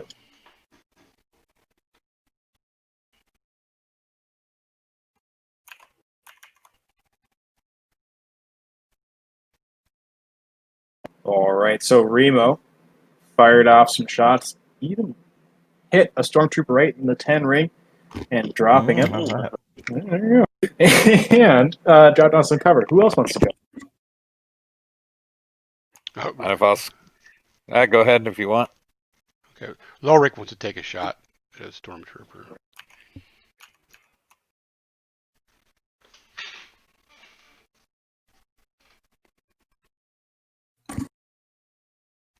Just go ahead then. Absolutely. You're at medium range. You're going to be adding 2 purple die.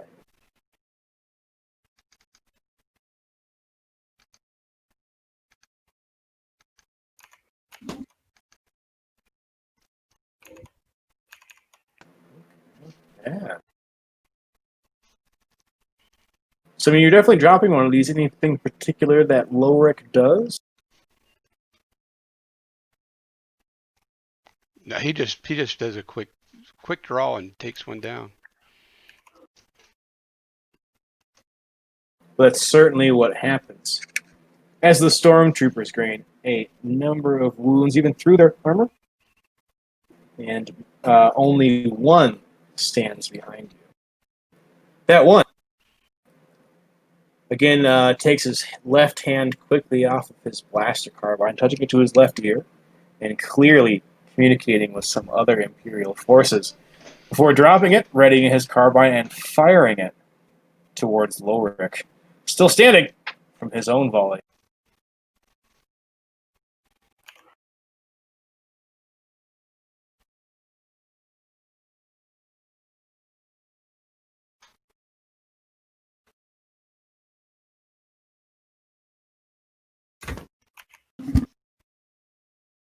Lorick is hit several times in the chest, and might even yell out from the blaster marks newly appointed on him.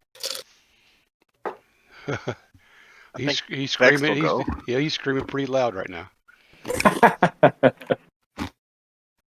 Vex is going to go over to Lorick and administer a stim pack, healing him for 5 wounds. Right then.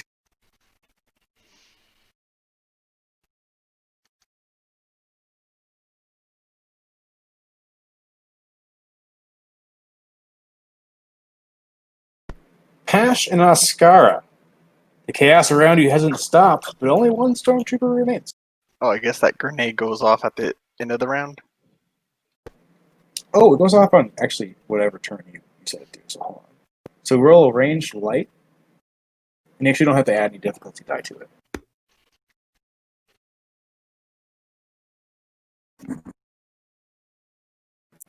Stun damage. It hardly matters. See, even if the stormtrooper is still alive after just a moment after the stim pack is injected into Lorick's Wookiee arm, the blast from the southwest goes off, and the stormtrooper falls. Whether or not he's alive is unknown, but a puff of dust and more screams from townsfolk erupt.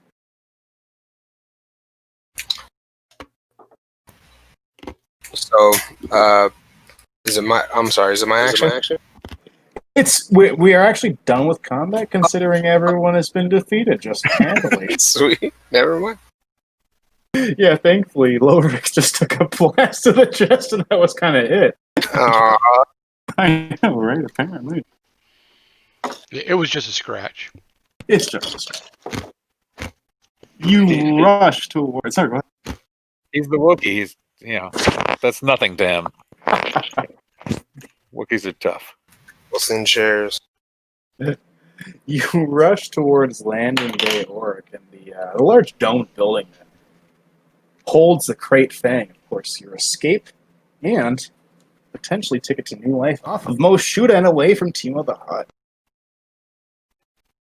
An enormous pour stone hangar looms before you. An enormous letter Auric stenciled into the building's side. As you approach, you see through the open hangar doors to the cavernous interior, where a rusty-looking light freighter rests with its loading ramp deployed. All you have to do is get to that ship, and you can leave Tatooine.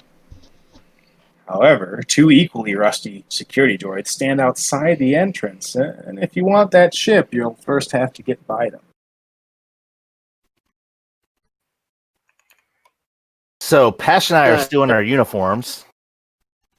Should we try to convince them, or do you guys want to try to find another entrance? We could see if we could convince him. Oh, yeah. What do you guys think? Worth a shot.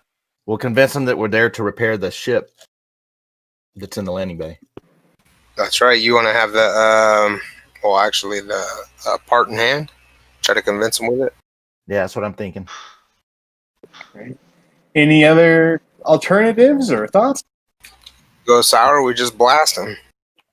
Or we just blast them. Or her blaster carbine. If you guys want to do something else, she's not going to fire, but she getting ready. Lowrick, any thoughts? He always has his blaster ready. Absolutely. Vex, I assume you're along for the ride.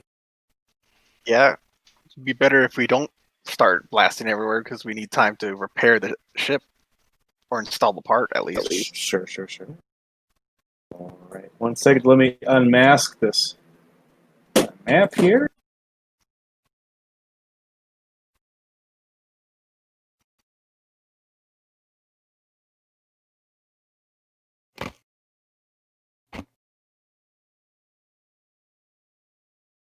I mean, it's the Millennium Falcon. You guys get that, right? It's gonna be the Millennium Falcon. It's totally not that hunk of junk. It's totally better than that. It's such a funny. People were like, you just gave me the, It's so funny. People when this came out, people were like, you just gave them you gave them 4 characters that we've all seen before. And Fantasy Flight was like, yes, because if I didn't, you'd be mad at us for not. It was so good. The response was so funny. We can't do it both, Yeah, we can't please everybody. Who to please or the people who would like this. Yeah, we want it, and it's the beginner's box. Like, let them play freaking Star Wars if they want to play Star Wars. The Starfinder game we basically just played was literally Star Wars. It's a good,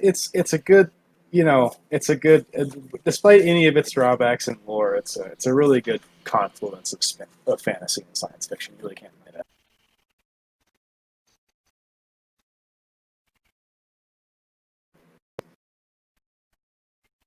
All right.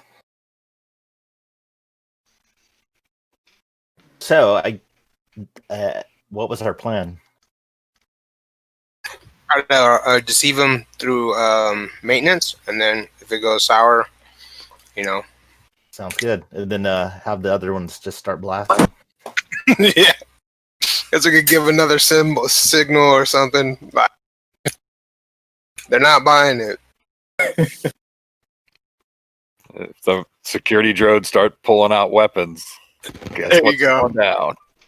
That's the symbol. That's the signal. Larik's just going to have his head on a pivot and looking around for trouble. Perfect.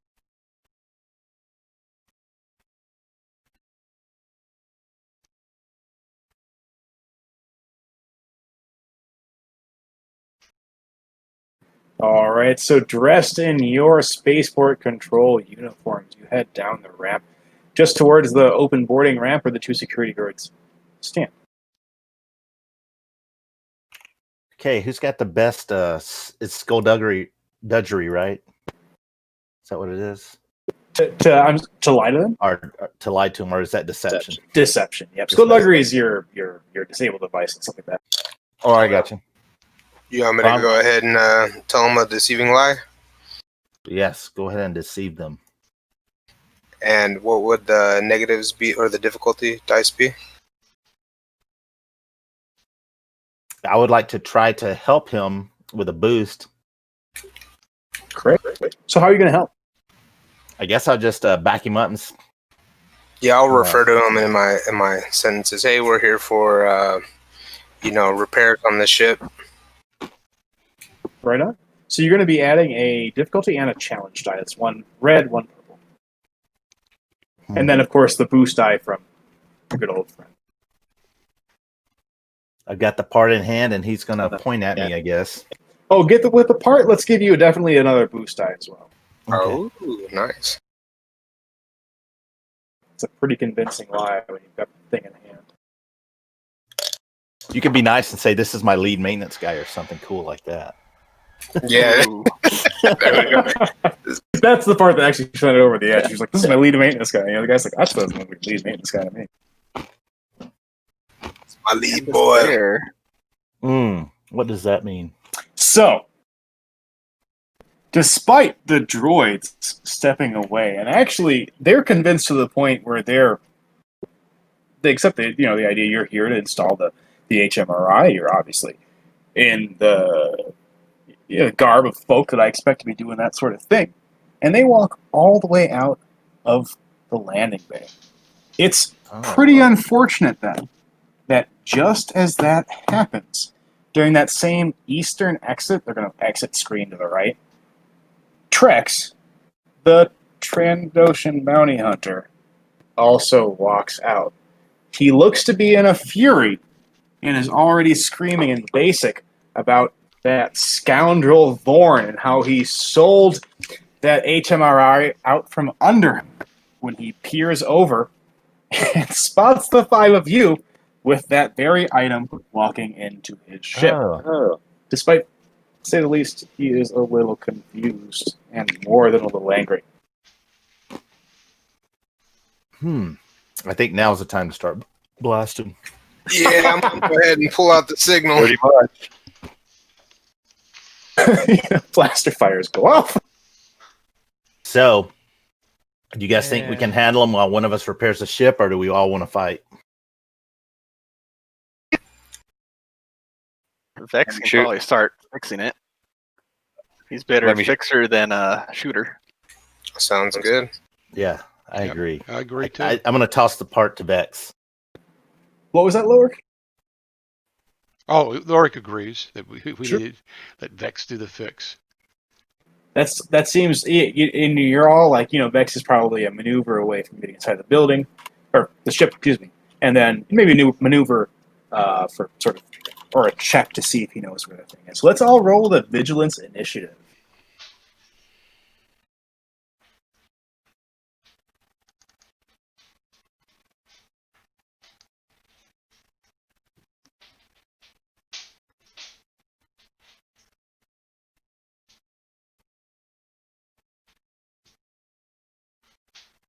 Woohoo, triumph.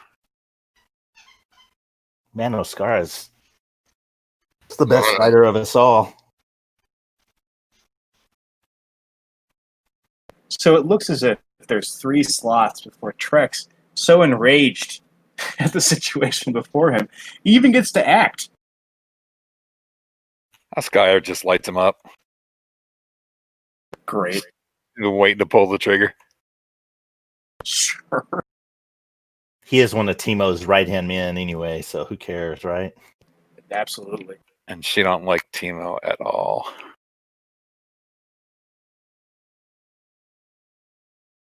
Okay, so short range, I take it? Let's do short range, yep. And she's gonna aim. Cool. Anything else I need to add in there against him? Or No. I mean, get another boost die because he's so mad not paying any attention. Wow.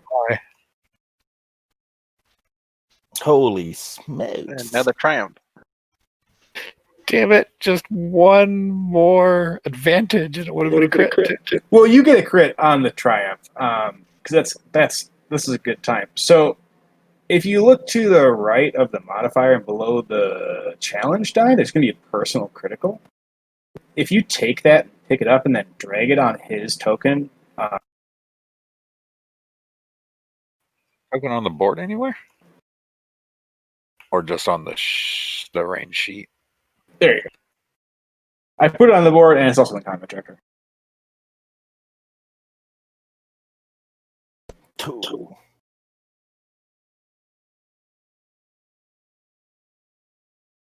I have no idea what that means. So the cool thing, Prone. so he's knocked prone. He suffers a strain as well from it. So Oscar basically lets open, does a number of points of damage. That's 10 points of damage from a carbine shot. There's so many carbine shots. Hit this Trandoshan straight in the chest, dropping him to the down, doubling over in pain, and shouting out in equal parts of pain and anger.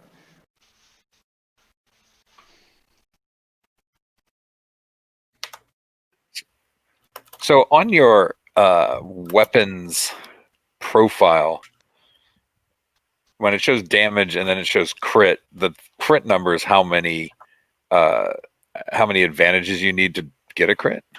That's correct. Yeah. And Triumph can also COD for a bunch of stuff. But I wanted to do crits. And so then there's also a severity number. And that severity number adds 10 for every one severity number to each additional critical hit roll. So the D percentage roll is worse as you get higher and higher and higher. And as you have more critical injuries, it automatically adds to those rolls. Lorick also has a Vibro Axe, which automatically adds 30 to his critical hit rolls. Much of the time, bad guys die when they are critical hit automatically because they have there's different levels of bad guy. Trex is actually a nemesis. He's a pretty powerful dude. He's essentially a character. And so he's actually going to take that critical hit and potentially live through it, although there's 2 character actions for it. I think Lorik sees some type of Wookiee pelt on his belt of Trex. Is he Say again? I think Lorik he thinks he sees some type of Wookiee pelt kind of hanging from Trex's garb, and it wants to rush up there with his Varbo axe and take a slash at him. That sounds great.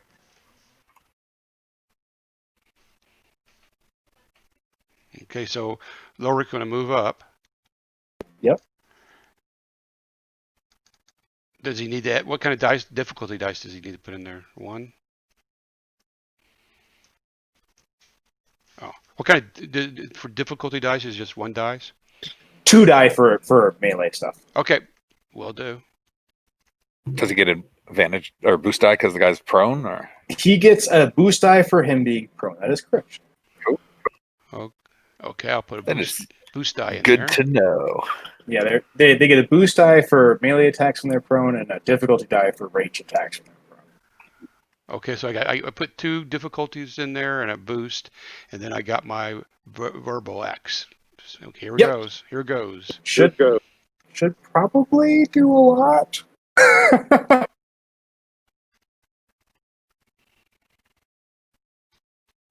So is that a critical or not? I'm not sure. I'm not following. No.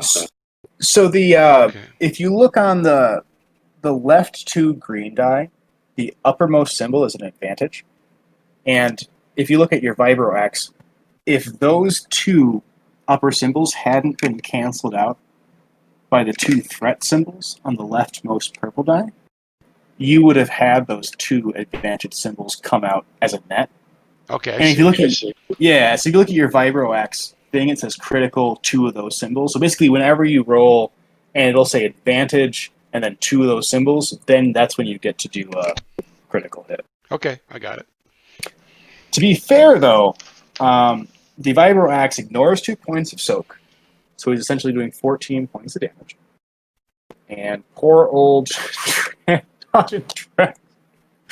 did not look too healthy to begin with, and so is lying bleeding from a Vibro Axe shot thanks to good old Rex. Or Florix, sorry. Sue.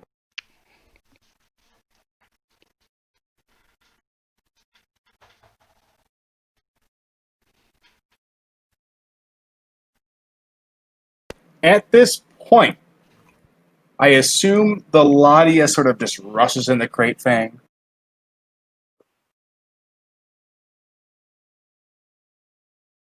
Pretty much, yeah.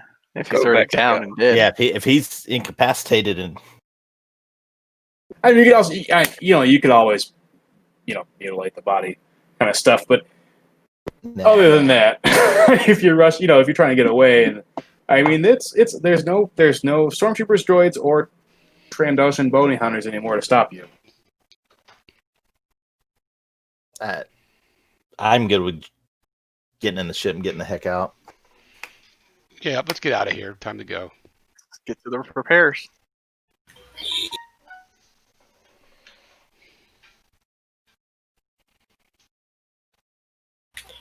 Pash is gonna see if he can maybe find some cred sticks off of that bent over Trandoshan. Sure. Hold on, guys. I'll be in a minute.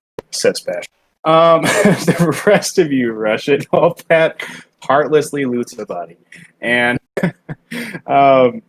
what you see inside is a fairly old YG-130, 1300, sorry, freighter in a pretty standard layout. I didn't go through and Photoshop the heck out of this map to delete the metagame knowledge, but I mean, even a cursory knowledge of astrogation, definitely Pash 41 Vex, and probably even Remo as an explorer would be like, that way's the that way's the that. You know that's the cockpit just because it's obvious. So you rush in towards the ship.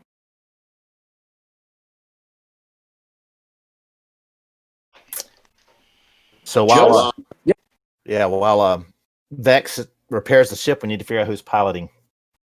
Go ahead and take the reins. And co-pilot, I have pilot, space, and planet both. So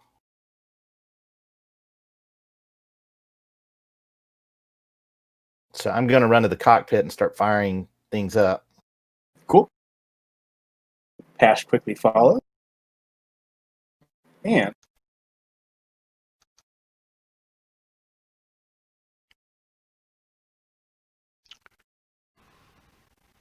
For a game of hollow chess. Oh, hey, there's a Wookiee. Mm-hmm. Lorik's going to go ahead towards the laser cannon axis, turret axis. heck yeah. Lorix says, I know what to do with those. Let's just have one turret. There's 2. It's the Millennium Falcon. Sokka will take the other one then. That seems fair. Both Oscar and Lorik rush towards the laser cannons, either climbing or dropping skillfully down into the cockpits, while Vec himself moves, clicking along the metal floors towards the engineering bay. Both Pash and Remo are in the cockpit, and the Crate Fang rooms around you as engines power up. It lifts off the floor and then flies through the hangar bay doors into the bright sunlight of the Tatooine sky. Soon, Moshuda vanishes behind you as you race out of the dune sea and climb towards outer space, quickly being greeted by the darkness therein. Suddenly, an alert klaxon blares as you leave Tatooine's atmosphere. Several spherical slaughters with distinctive hexagonal wing assemblies appear on the ship's scanners, screaming in on an intercept course. These are TIE fighters, known throughout the Outer Rim. The starfighters shoot past, laser cannons blazing and sparks fly from a console in the cockpit. You've been hit! You're not clear of the planet's gravity well yet and can't jump to light speed without the HMRI installed. You'll have to deal with these TIE fighters first. The glancing blow TIE fighter struck you with has you suffer, the Crate Fang, that is, suffer 3 points of strain. It's cool with me. Which one of you wants to pilot? You want to toss a coin or? So I have a rank in space. Do you have any ranks in yours? Yeah, I have one in space, one on planet, Okay, so and 3 agility. I'm sorry. sounds good to me. I think we're pretty much equal. So let's toss a coin. I'll let you be the pilot. I'll be co-pilot. Cool. I'll work on figuring out our hyperdrive space, our location next. I only do left turns in this, or right turns. No. Hey, do you know some maneuvers? I do know a couple right turn maneuvers.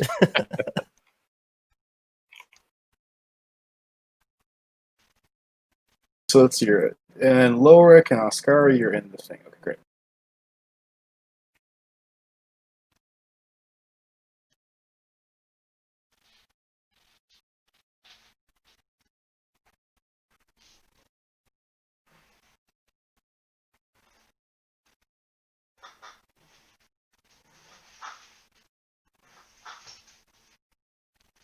So since I'm pretty decent at piloting, I should be able to give you boost on your maneuvers.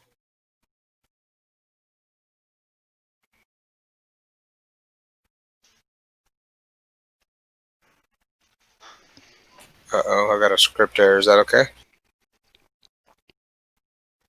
What does it say? It says 192 attempt to call field get windows and nil value. Yeah, it's probably fine. Probably the NPC screwing up. If you hit your character sheet, though, you, Oscara, and Lorik, to be able to hit your character sheet and move down to the vehicle tab, that's the lowest tab. You'll now see the Crate Fang. It's a YT-1300 Corellian Engineering Fader. You will have in that like an additional combat thing in the lower right-hand corner. And then those laser cannons, that's the D20 that you're going to hit to roll your gunnery skill. Nice. And that will Pash, obviously, you have it as well. And everybody would have it in their character sheets. It's really only relevant for those guys. The only one I keep in the combat tracker is whoever's piloting it, just to make it all work. So let's roll initiative, and that will be vigilance. I guess everyone? Everybody, yep.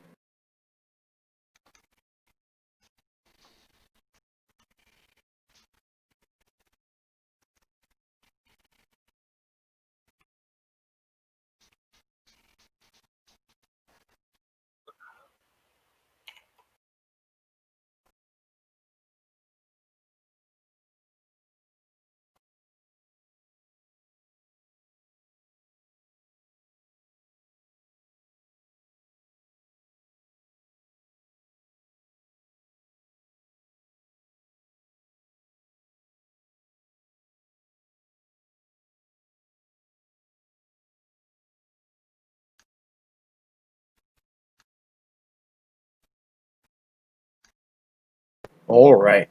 So combat on a ship is in parts the pilot, in particular, and obviously with Remo assisting, moves the ship in between the range bands.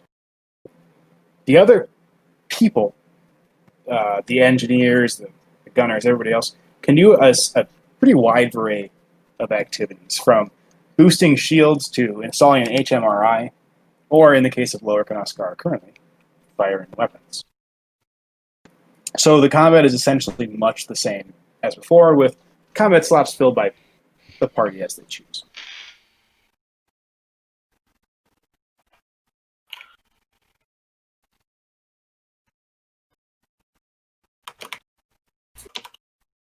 So here we have the TIE fighters, 2 of them, screaming out behind, which would actually be a short. Having just done a strafing run against the Crate Fang and damaging it by 2 strain, representing a pretty surface scratch against the vehicle. You'll have a few slots to move before the TIE fighters get to react again.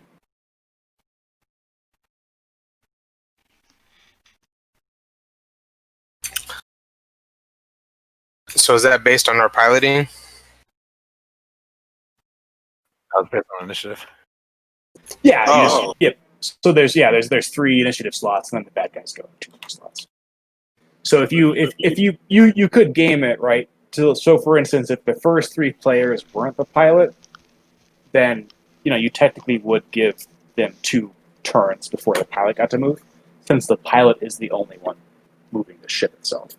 So there is those sorts of considerations, but other than that, it's pretty much the same thing.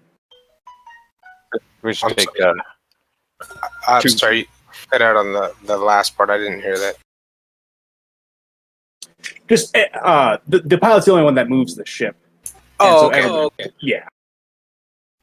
So we should have the pilot move, or actually, we should have the 2 gunners fire and then the pilot move.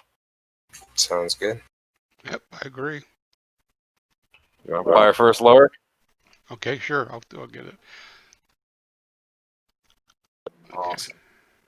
So for if you're firing a ranged heavy weapon, you're going to use ranged heavy. If you're firing a ranged light, you're going to use ranged light. But if you're firing a tank or a weapon, you're actually going to use the gunnery skill. It should be auto done if you use the vehicle tab.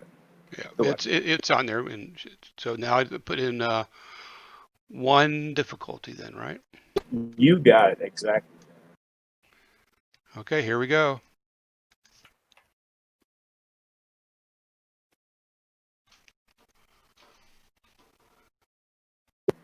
So even given the pretty thick armor of these Imperial TIE fighters, the laser cannons do significant damage, but doesn't manage to send one of the ships off into the distance. The 2 in front of it says we have 2 laser cannons mounted on the ship, correct? You got it, yep. And can we take actions like aim or not with vehicle mounted weapon? You can. Was that a can or cannot? Yeah, you are able to, yes. Osaka's going to shoot the same one or attempt to and take an aim action. Great.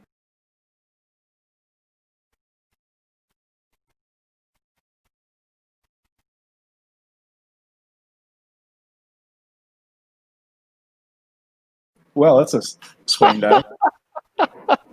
That's it's a failure. So the criticals don't do anything. That is correct. I mean, you would have landed a perfect shot against at least one of these TIE fighters, probably even blasting it back into the atmosphere. It seems, however, that a twitch of luck towards the end just made it impossible to actually do. Thankfully, though, despite a quick shock from Vex, given his interaction with the engineering panel, Vex would actually quickly notice that the 2 strain that had just been done to the ship were alleviated, given some sort of power surge out of the laser cannons themselves.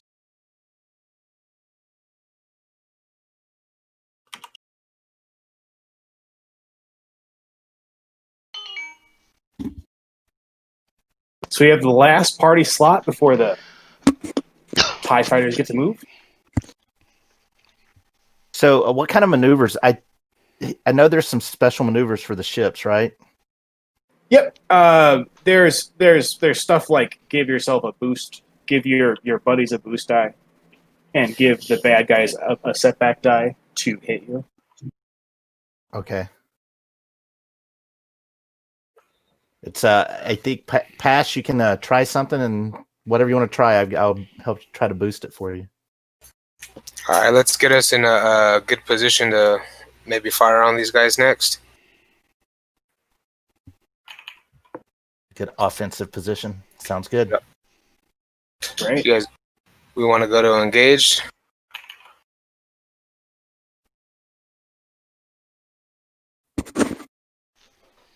Evasive maneuvers. Run Engage. away. Yeah, I would do evasive, and because if we go engaged, it's going to be a little bit harder to hit them. Okay, yeah, we'll go evasive. My apologies.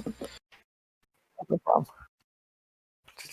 Okay, so what's the the difficulty on this? Is it the same? Do I just roll that short? So you're basically going to be sending your ship on an erratic course, makes it hard to predict.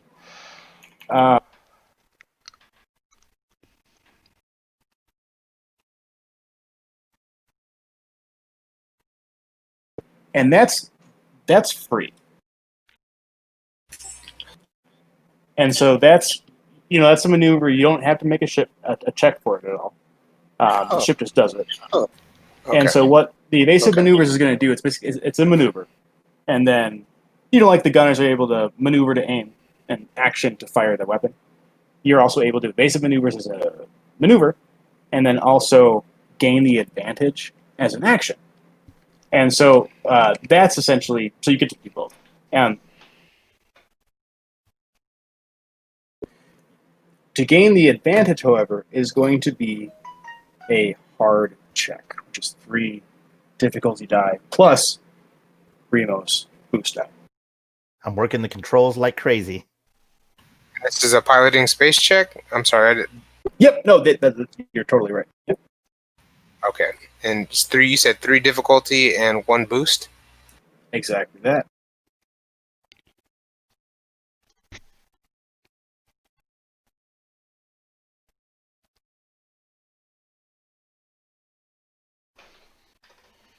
I was holding is there a way to reset this dice? These dice, the action dice?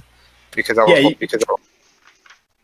you can right click the blue box, and then it should have a clear dice option. Right on.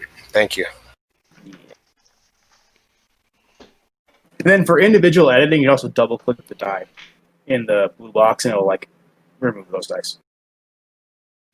All right, here we go.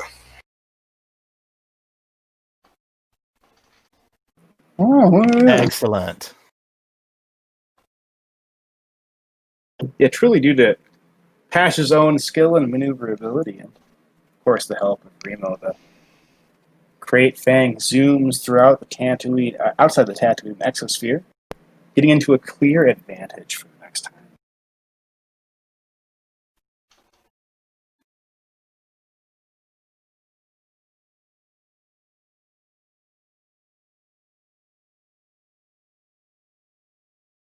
And so if the TIE fighters themselves use evasive maneuvers, they'll be far more difficult to do so.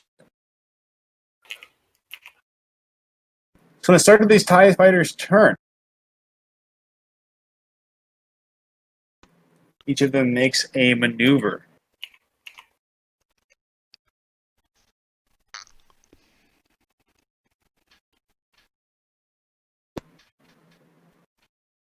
Arriving in short range with the Crate Fang.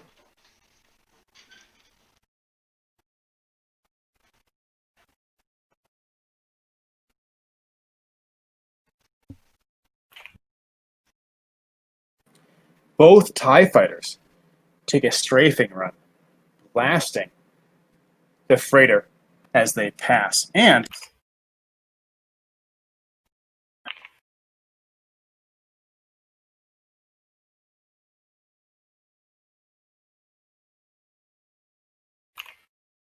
Damn, Pash getting fussed about them TIE fighters. I know. I don't think it's doing it. I think I'm just gonna add to the. Let's see, we got armor 3. Cool, 3 points, 7 points. The Crate Fang takes 7 points of hull trauma from the dual-mounted lasers that fire upon the ship.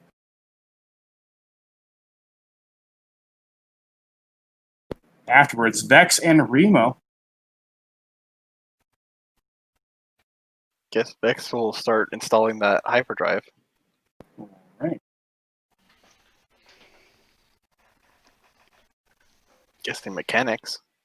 It is a mechanics check.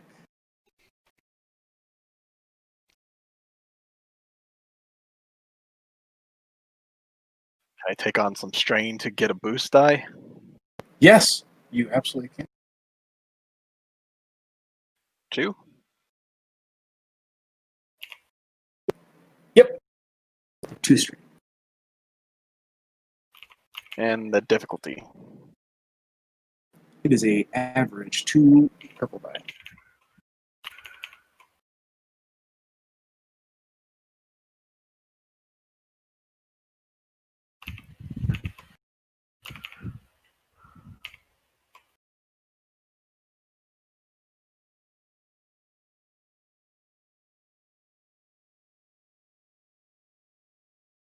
Vex works quickly in the engineering bay, installing the HMRI successfully, but notes that it will take an additional 5 rounds before the drive is operable and can propel the Crate Fang to a different system and into light space.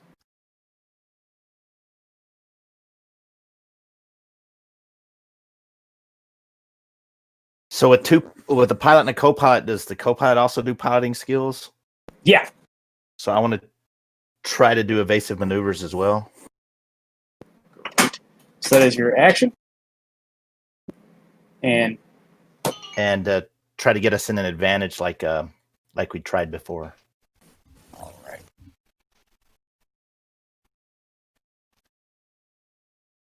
So let me pull that over, pilot. What was the difficulty on that? For gaining the advantage, it's going to be 3. A difficult check. TIE fighters are quite quick and actually a little bit faster than the Crate Fang.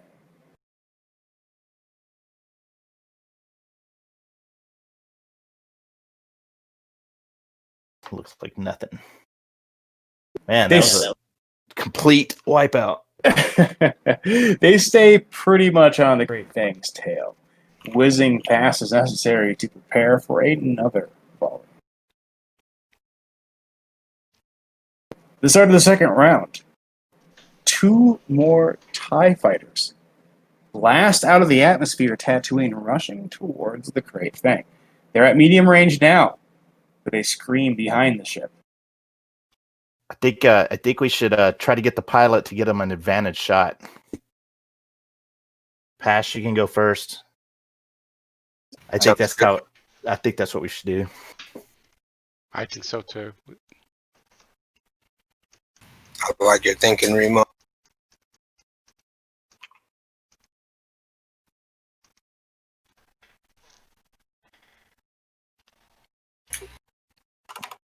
Are we going to be doing the same thing where we're assisting, or is it just us on our own? Yeah, I will assist with the boost. And I got a question. So when if I went next, if he got an advantage and I went, will we get 2 advantages? Yeah, since the advantage essentially makes it harder for them to do the same thing. Would they stack? I guess is what I'm asking. Yep, Perfect. they upgrade twice. And can we boost each other? That's a good question, yeah. So that's the thing, right? So gaining the advantage is an action. Mhm. So is assisting. Mm-hmm. So, and since you can't take 2 actions in a turn, you can either both gain the advantage or assist the other one. Okay. So, Why don't I give you a boost and see if you can get it? And that would be my action as well. Exactly right. So assisting somebody is an action. So is getting the advantage. So you don't want to.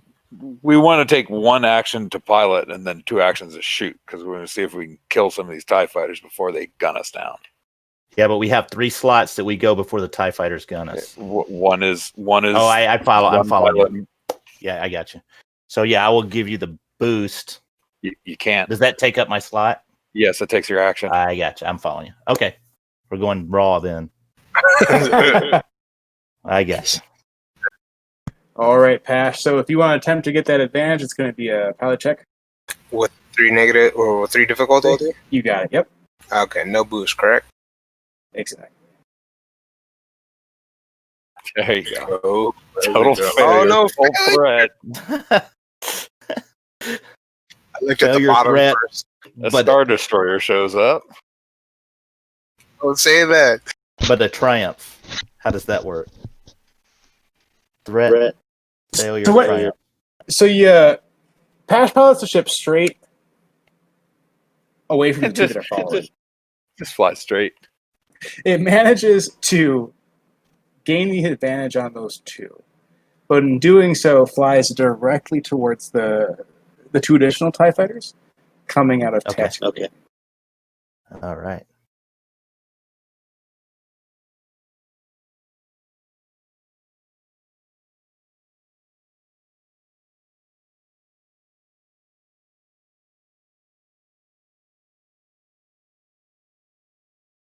All right, Laura, try gunning the one you wounded. See if we can thin out the herd a bit. Okay, here goes.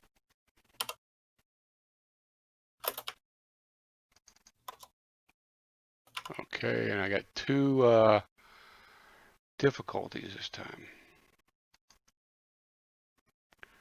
All right.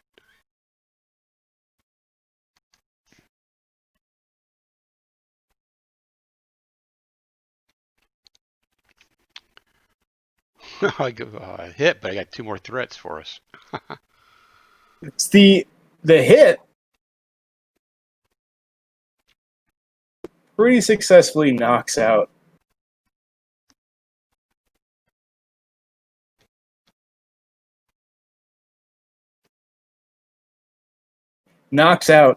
one of the TIE fighters that was in front of you. As the Great Fang tries to dash away from Tatooine. Unfortunately, it also allows the ones that are behind you to boost forward, catching up and surrounding the Great Fang. Then a Scar's going to try and thin the herd out. And it's 2 bad dice.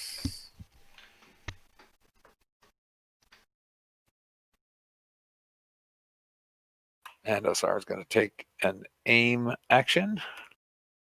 You can't take multiple aim actions, right? In one turn. I think you can only take one, yeah. Okay.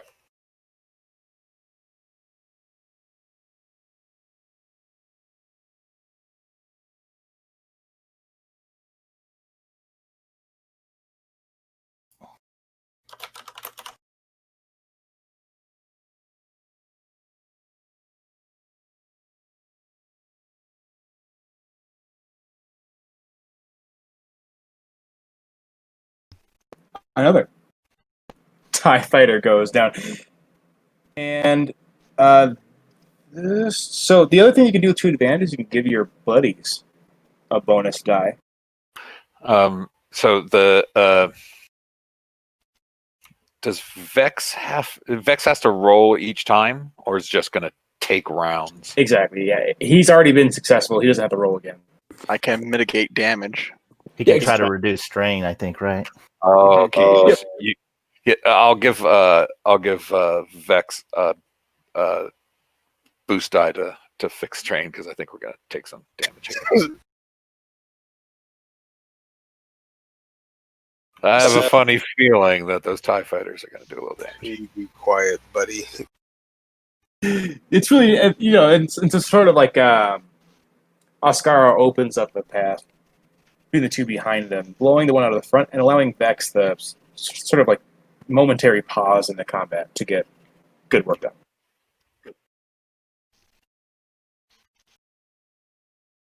It is, of course, unfortunate that these 2 screaming TIE fighters have roared upon the Great Fang's rear. Does this crate have shields?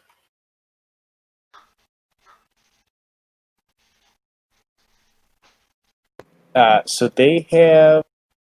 So they're going to take a maneuver. They're going to take their action. Try to gain the advantage.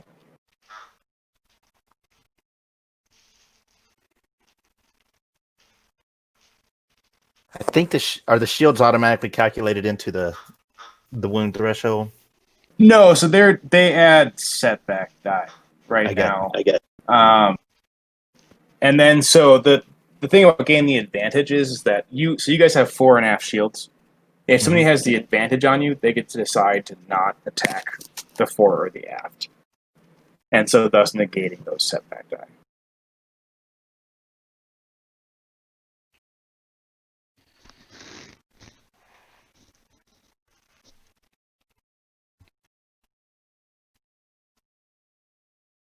Well, the TIE Fighters dash around the Crate Fang in front of it, whipping to the right before doubling back and readying for a strafing run on the Crate Fang from the side.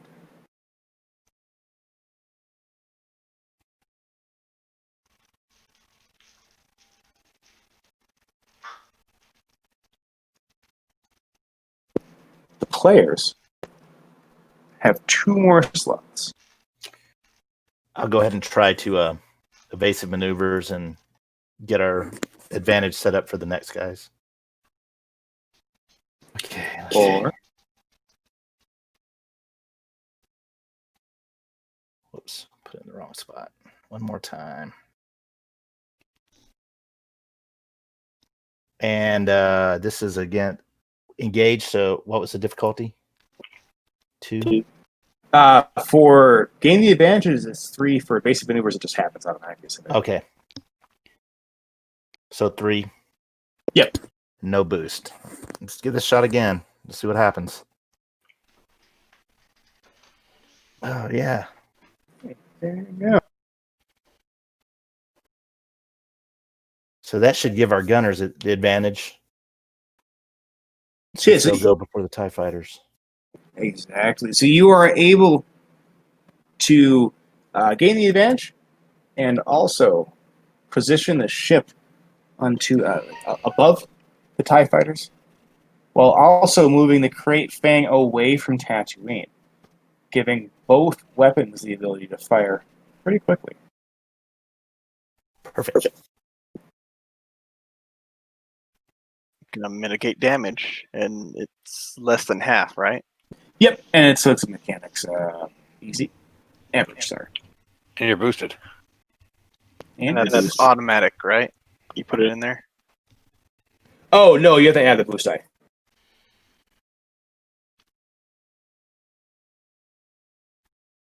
Oh, yes. Wow. Shields at full, Captain. Mitigated the damage and enhanced the, let's say, weaponry. Sure. So you will, the next, both weapons are going to get an additional 2 boost.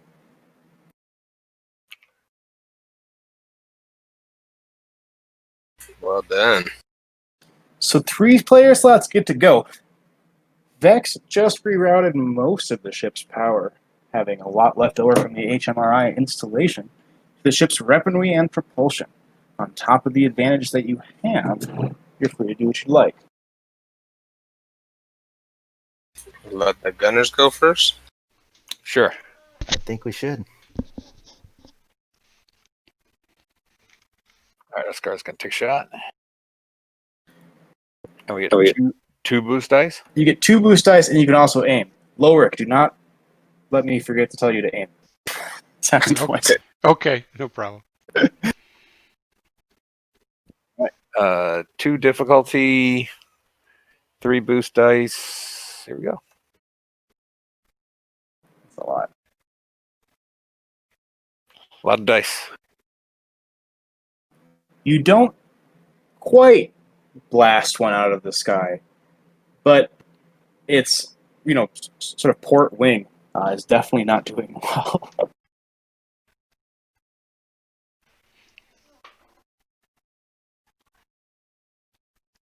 Okay, time for Lorik to go. Yes, sir. And so you'd aim as the maneuver and the action fire, and then you'll get the 2 boost dice from Vex and the 1 boost dice from Aiden. Okay, there's. Can I use my 2 advantage dice to give extra boost die to Lorik? Absolutely. So that would be 4 total boost die. 4 boost. 2 from Vex, 1 from aiming, and 1 from Oscar's double advantage. Okay, I think I got it all. Here we go.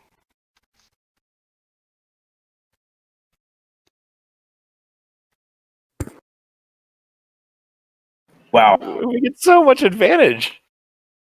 Hits, nah, but advantage all over the place.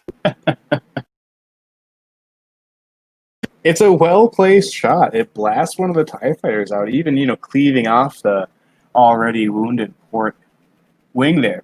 Also, importantly, the debris from that, impacts the Imperial TIE fighter that's left and damaging it significantly, leaving a pretty bare hulk that lets loose sparks as it continues to maintain its attempt at catching the Great Fang.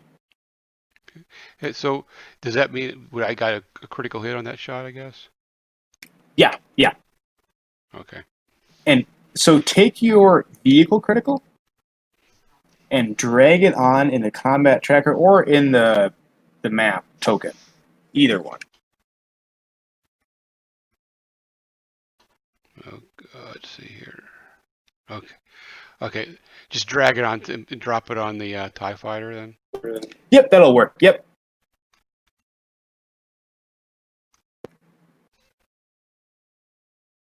So what happens there is as the debris slams into it, the TIE fighter, the remaining one that is, wrecks apart, its debris falling back into the Tatooine atmosphere, being pretty handily dispatched by the two-man team of Lorik and Skara on the gun.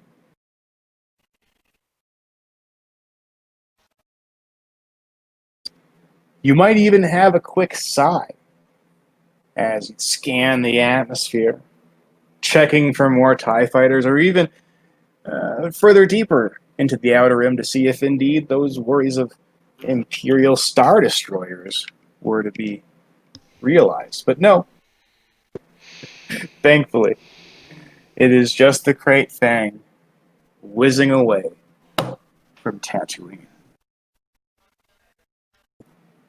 Pash or Remo, or and the other one should assist, should make an astrogation check in order to plot the hyperdrive and blast off into hyperspace. I've got 1 rank in astrogation. Go for it, Remo. All right. This is easy, It is an easy check, yes. which is 1 difficulty, right? Correct.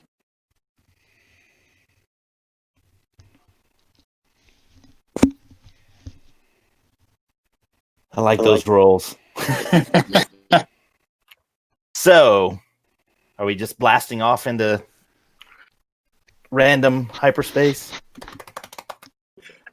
An easy choice is, a system or maybe a safe spot that Remo even knows just to collect. You haven't really gone through the Krayt Fang. Could be booby traps or something like that. So we're aiming for a trade lane then. We'll probably head to a trade lane in the Outer Rim is what I'm thinking. And then we'll evaluate our ship. What do you guys think? Sound good? Sounds good. Yeah. Yep. Let's give this bucket of bolts a run through and see what it can do. And with space distorting and the stars elongating around the cockpit of the Krayt Fang, you do just that, blasting it to some perhaps safe or just unknown part off the trade lanes.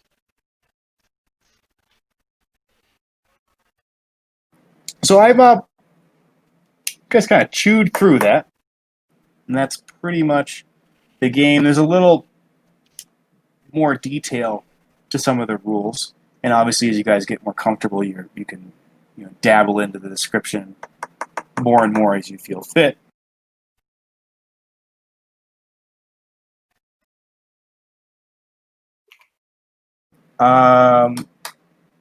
The only thing I didn't really go through was the NPCs. There's essentially minion groups, and so multiple tokens, if you will, can fulfill one slot in the combat tracker, and they all act as a unit. So if you guys were all a minion group, instead of you each having an initiative slot, only one of you would. And depending on how many minions are in that group, your die get upgraded that many times. So if there's 4 stormtroopers, one of the stormtroopers rolls his ranged heavy, and he upgrades 3 of those die. And as the stormtroopers are taken out, he adds less and less die to that roll. And that's just sort of a quickness thing. So it's only 1 slot. I only have to roll 1 time. But it And makes those it guys, much more deadly. yeah, that is very true. But if you'll notice there, when Lowrick rolled that critical, it did straight damage instead of rolling the D100, because minions don't take criticals; they just die automatically. So basically, whenever you do a critical onto a minion, you just remove one of the models from the game, one of the tokens from the game. So, kind of goes back and forth. Whereas Trex was a rival or a nemesis, which are able to have strain, they don't automatically take wound damage and things like that. Other than that, though, you guys pretty much went through the whole thing. There's some intricacies with spaceship combat that we didn't get through, but they're kind of edge casey. And there's a lot more, sort of interaction between the special, the triumph, and the advantage stuff that's possible. But a lot of that has to do with experience with the system and kind of like how you guys want to describe and go about it. But certainly, as you'll note, some players were like, "Can I do this with that symbol?" And it's like that's kind of encouraged. There's no, I'm really not here to say no to those kinds of interpretations, and really more here to encourage those special uses of advantage and whatnot. And then the other thing is the force points.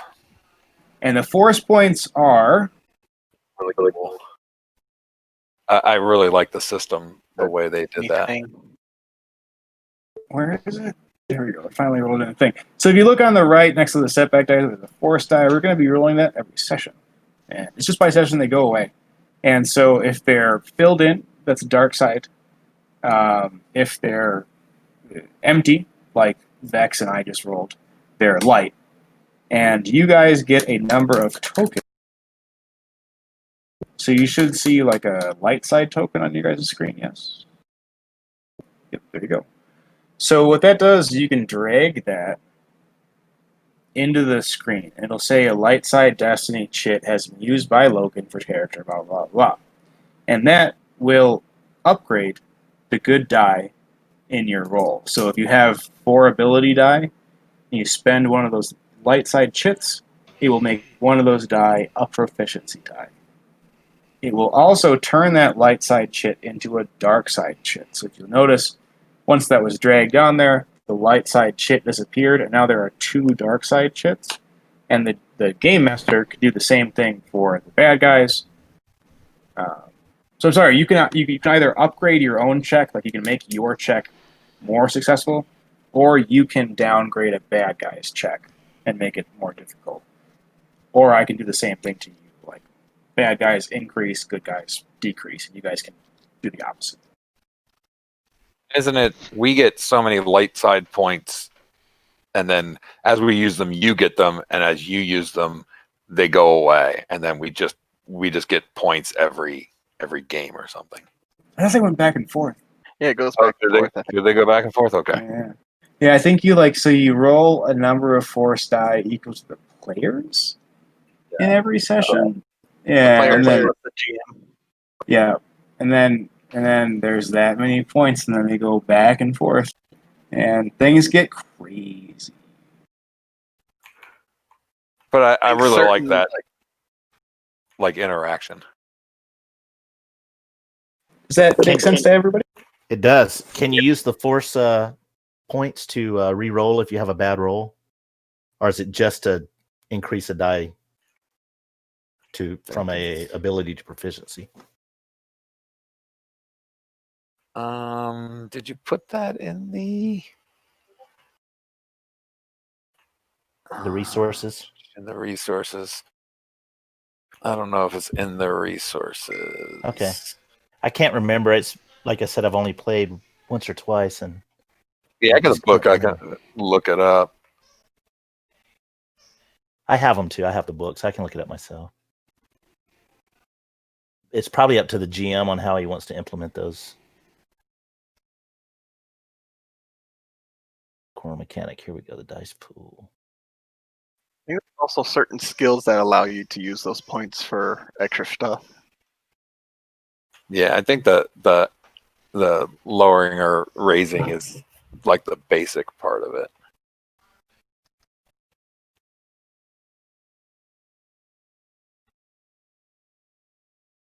Let me see. I have the book here. I'll take a look real quick. Yeah, I'm scrolling through now. Did I leave my book with you? I don't have your book. Okay. Yeah, when FFG initially announced they were going to just stop making the game, I went and got all the books before they got sold out. Yeah, But I guess they have a new or a subdivision of their company. I think it's going to take it over. I think it all had to do with Disney, and there was some question as to whether or not Disney wanted to keep tabletop stuff happening, and and eventually just got answered affirmatively for whatever reason. So now they're like, okay, but that's why not Force and Destiny. There's 3 games that are within this time period of like the original Tridge, and then there's a Rebellion one, which is the Cartoon Network show, and then one in the new series. And the new series got cut at like a beginner box. It was like beginner box got released, and then Fantasy Flight axed the tabletop department. And so I think that's what they're going to start with. But I can't. The issue is that there's nothing like left. You know, they've got. Yeah, I think they pretty much exhausted the lines. I think. I know the French company Edge is supposed to continue the line. I just don't know how they're going to do it. Yeah, I really hope they are nice and like. It's really strange to like own the entire library of books, which I do, and to go steal them for a PDF copy. It's just awkward. It's just like, I don't know how to tell you this, but I spent hundreds of dollars on this game. I'm okay with this, but you know, you should figure that out. Yeah, the main books were like $60 a piece. Yeah, I got all 3 lines, so it was quite expensive. But I've been buying them onesie twosies over time, and then like I said, when they announced that they weren't going to do it anymore, I just grabbed the last ones that I didn't have. And the worst part of it was all of the rules and the GM stuff and combat and all that stuff. It's like half the book is the same. Yeah, I mean, the background of like character stuff is different, but they could have made, here's the book that contains the rules, and then here's 3 different settings, and sort of split it so it was like one, each of them cost $30 maybe, and maybe save some money. It was definitely a cash grab, that's for sure. Yeah, it was. I mean, it's Fantasy Flight. Yeah, they have a hard time. They have a hard time letting it go. I mean, all of their lines have cash grabs and everything. So I guess the license comes up for renewal pretty frequently with Disney. So I think Disney has to, they have to buy the license from Disney, and Disney can say no and decide to do their own thing anytime. But they relicensed them for D6, right? Like that was really recently. Like one of the guys in the thread was like, "Are we playing this D6? Fantasy Flight." Yeah, stuff. So what they did is they re-released the old D6 version as a special edition with no real support for it, but just as a collector's edition. I think so. Was it West End Games version? Yeah. That's the first Star Wars role-playing game I ever played. Was the crazy D6 version. I know its stats were like Vampire, where like if you had, if you had like 1 or 2 in a stat, you were like, proficient, and if you had like 6 in a stat, you had like, it's like you have C-3PO has a 6 in linguistics, so he knows 10,000 languages. And then it's like, oh, here's Grand Admiral Thrawn, and he has a 6 too, so he knows 10,000 languages. It's just that each stat point was like a exponential curve. That's yeah. I just think this, they did a cool thing with the thing here, and it's there's some weird stuff like you guys were kind of like potentially getting into with the range bands and the interaction there, but it's nifty to not need a map for stuff. You can have that sort of combat tracker, and I can have a source map to sort of just set the stage. And then everything else, for instance, like, your character is in an open expanse. There's bad guys in an open expanse, and you're medium, quote unquote, from each other. You're not supposed to be unable to not take cover because there is nothing for you to do.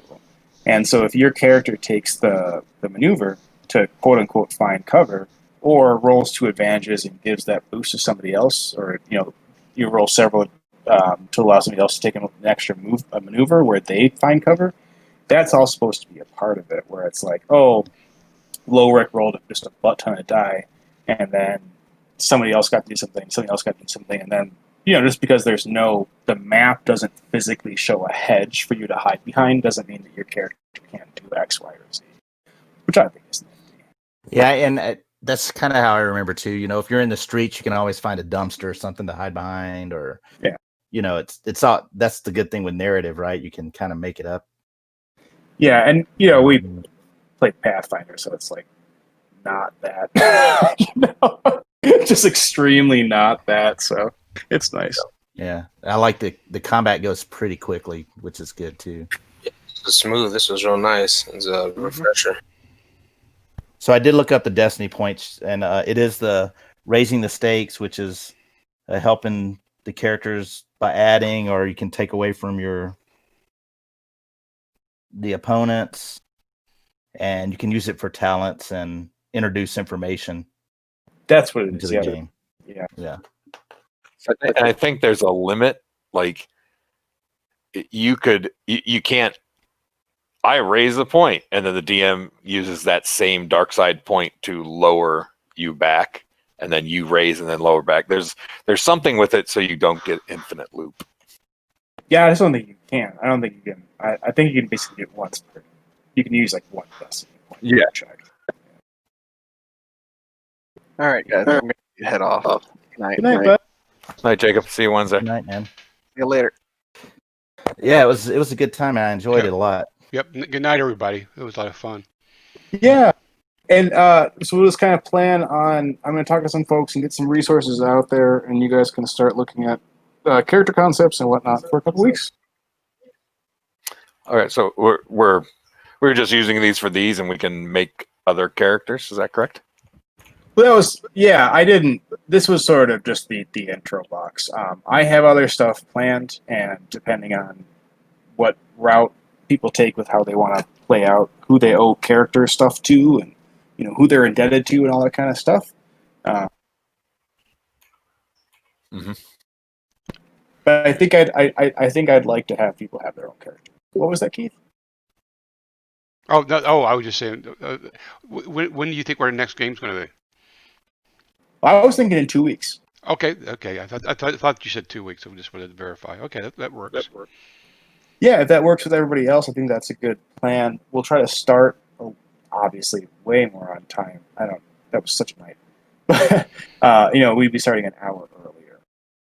Actually, you saved me, man, because I'm new to Fantasy Grounds and to the to this system, so it was a big help that you're late. So. Yeah, it will run smooth, and I think that we'll get. I mean, you guys are all pretty experienced role players, so it's a good system for experienced role players to have some stuff with. Keith, you don't have any of the books, right?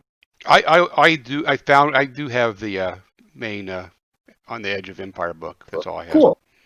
Yeah, the CRB is great. And then, kind of what I was planning on doing, if folks didn't have access to the CRB, will have all the careers, whatever. and specializations. And then there's specialization career books that once you kind of pick one and you have stuff going on, I'll send those out so that you can have a little bit more options. But really, it's a lot of extra stuff, so much more than it is replacement.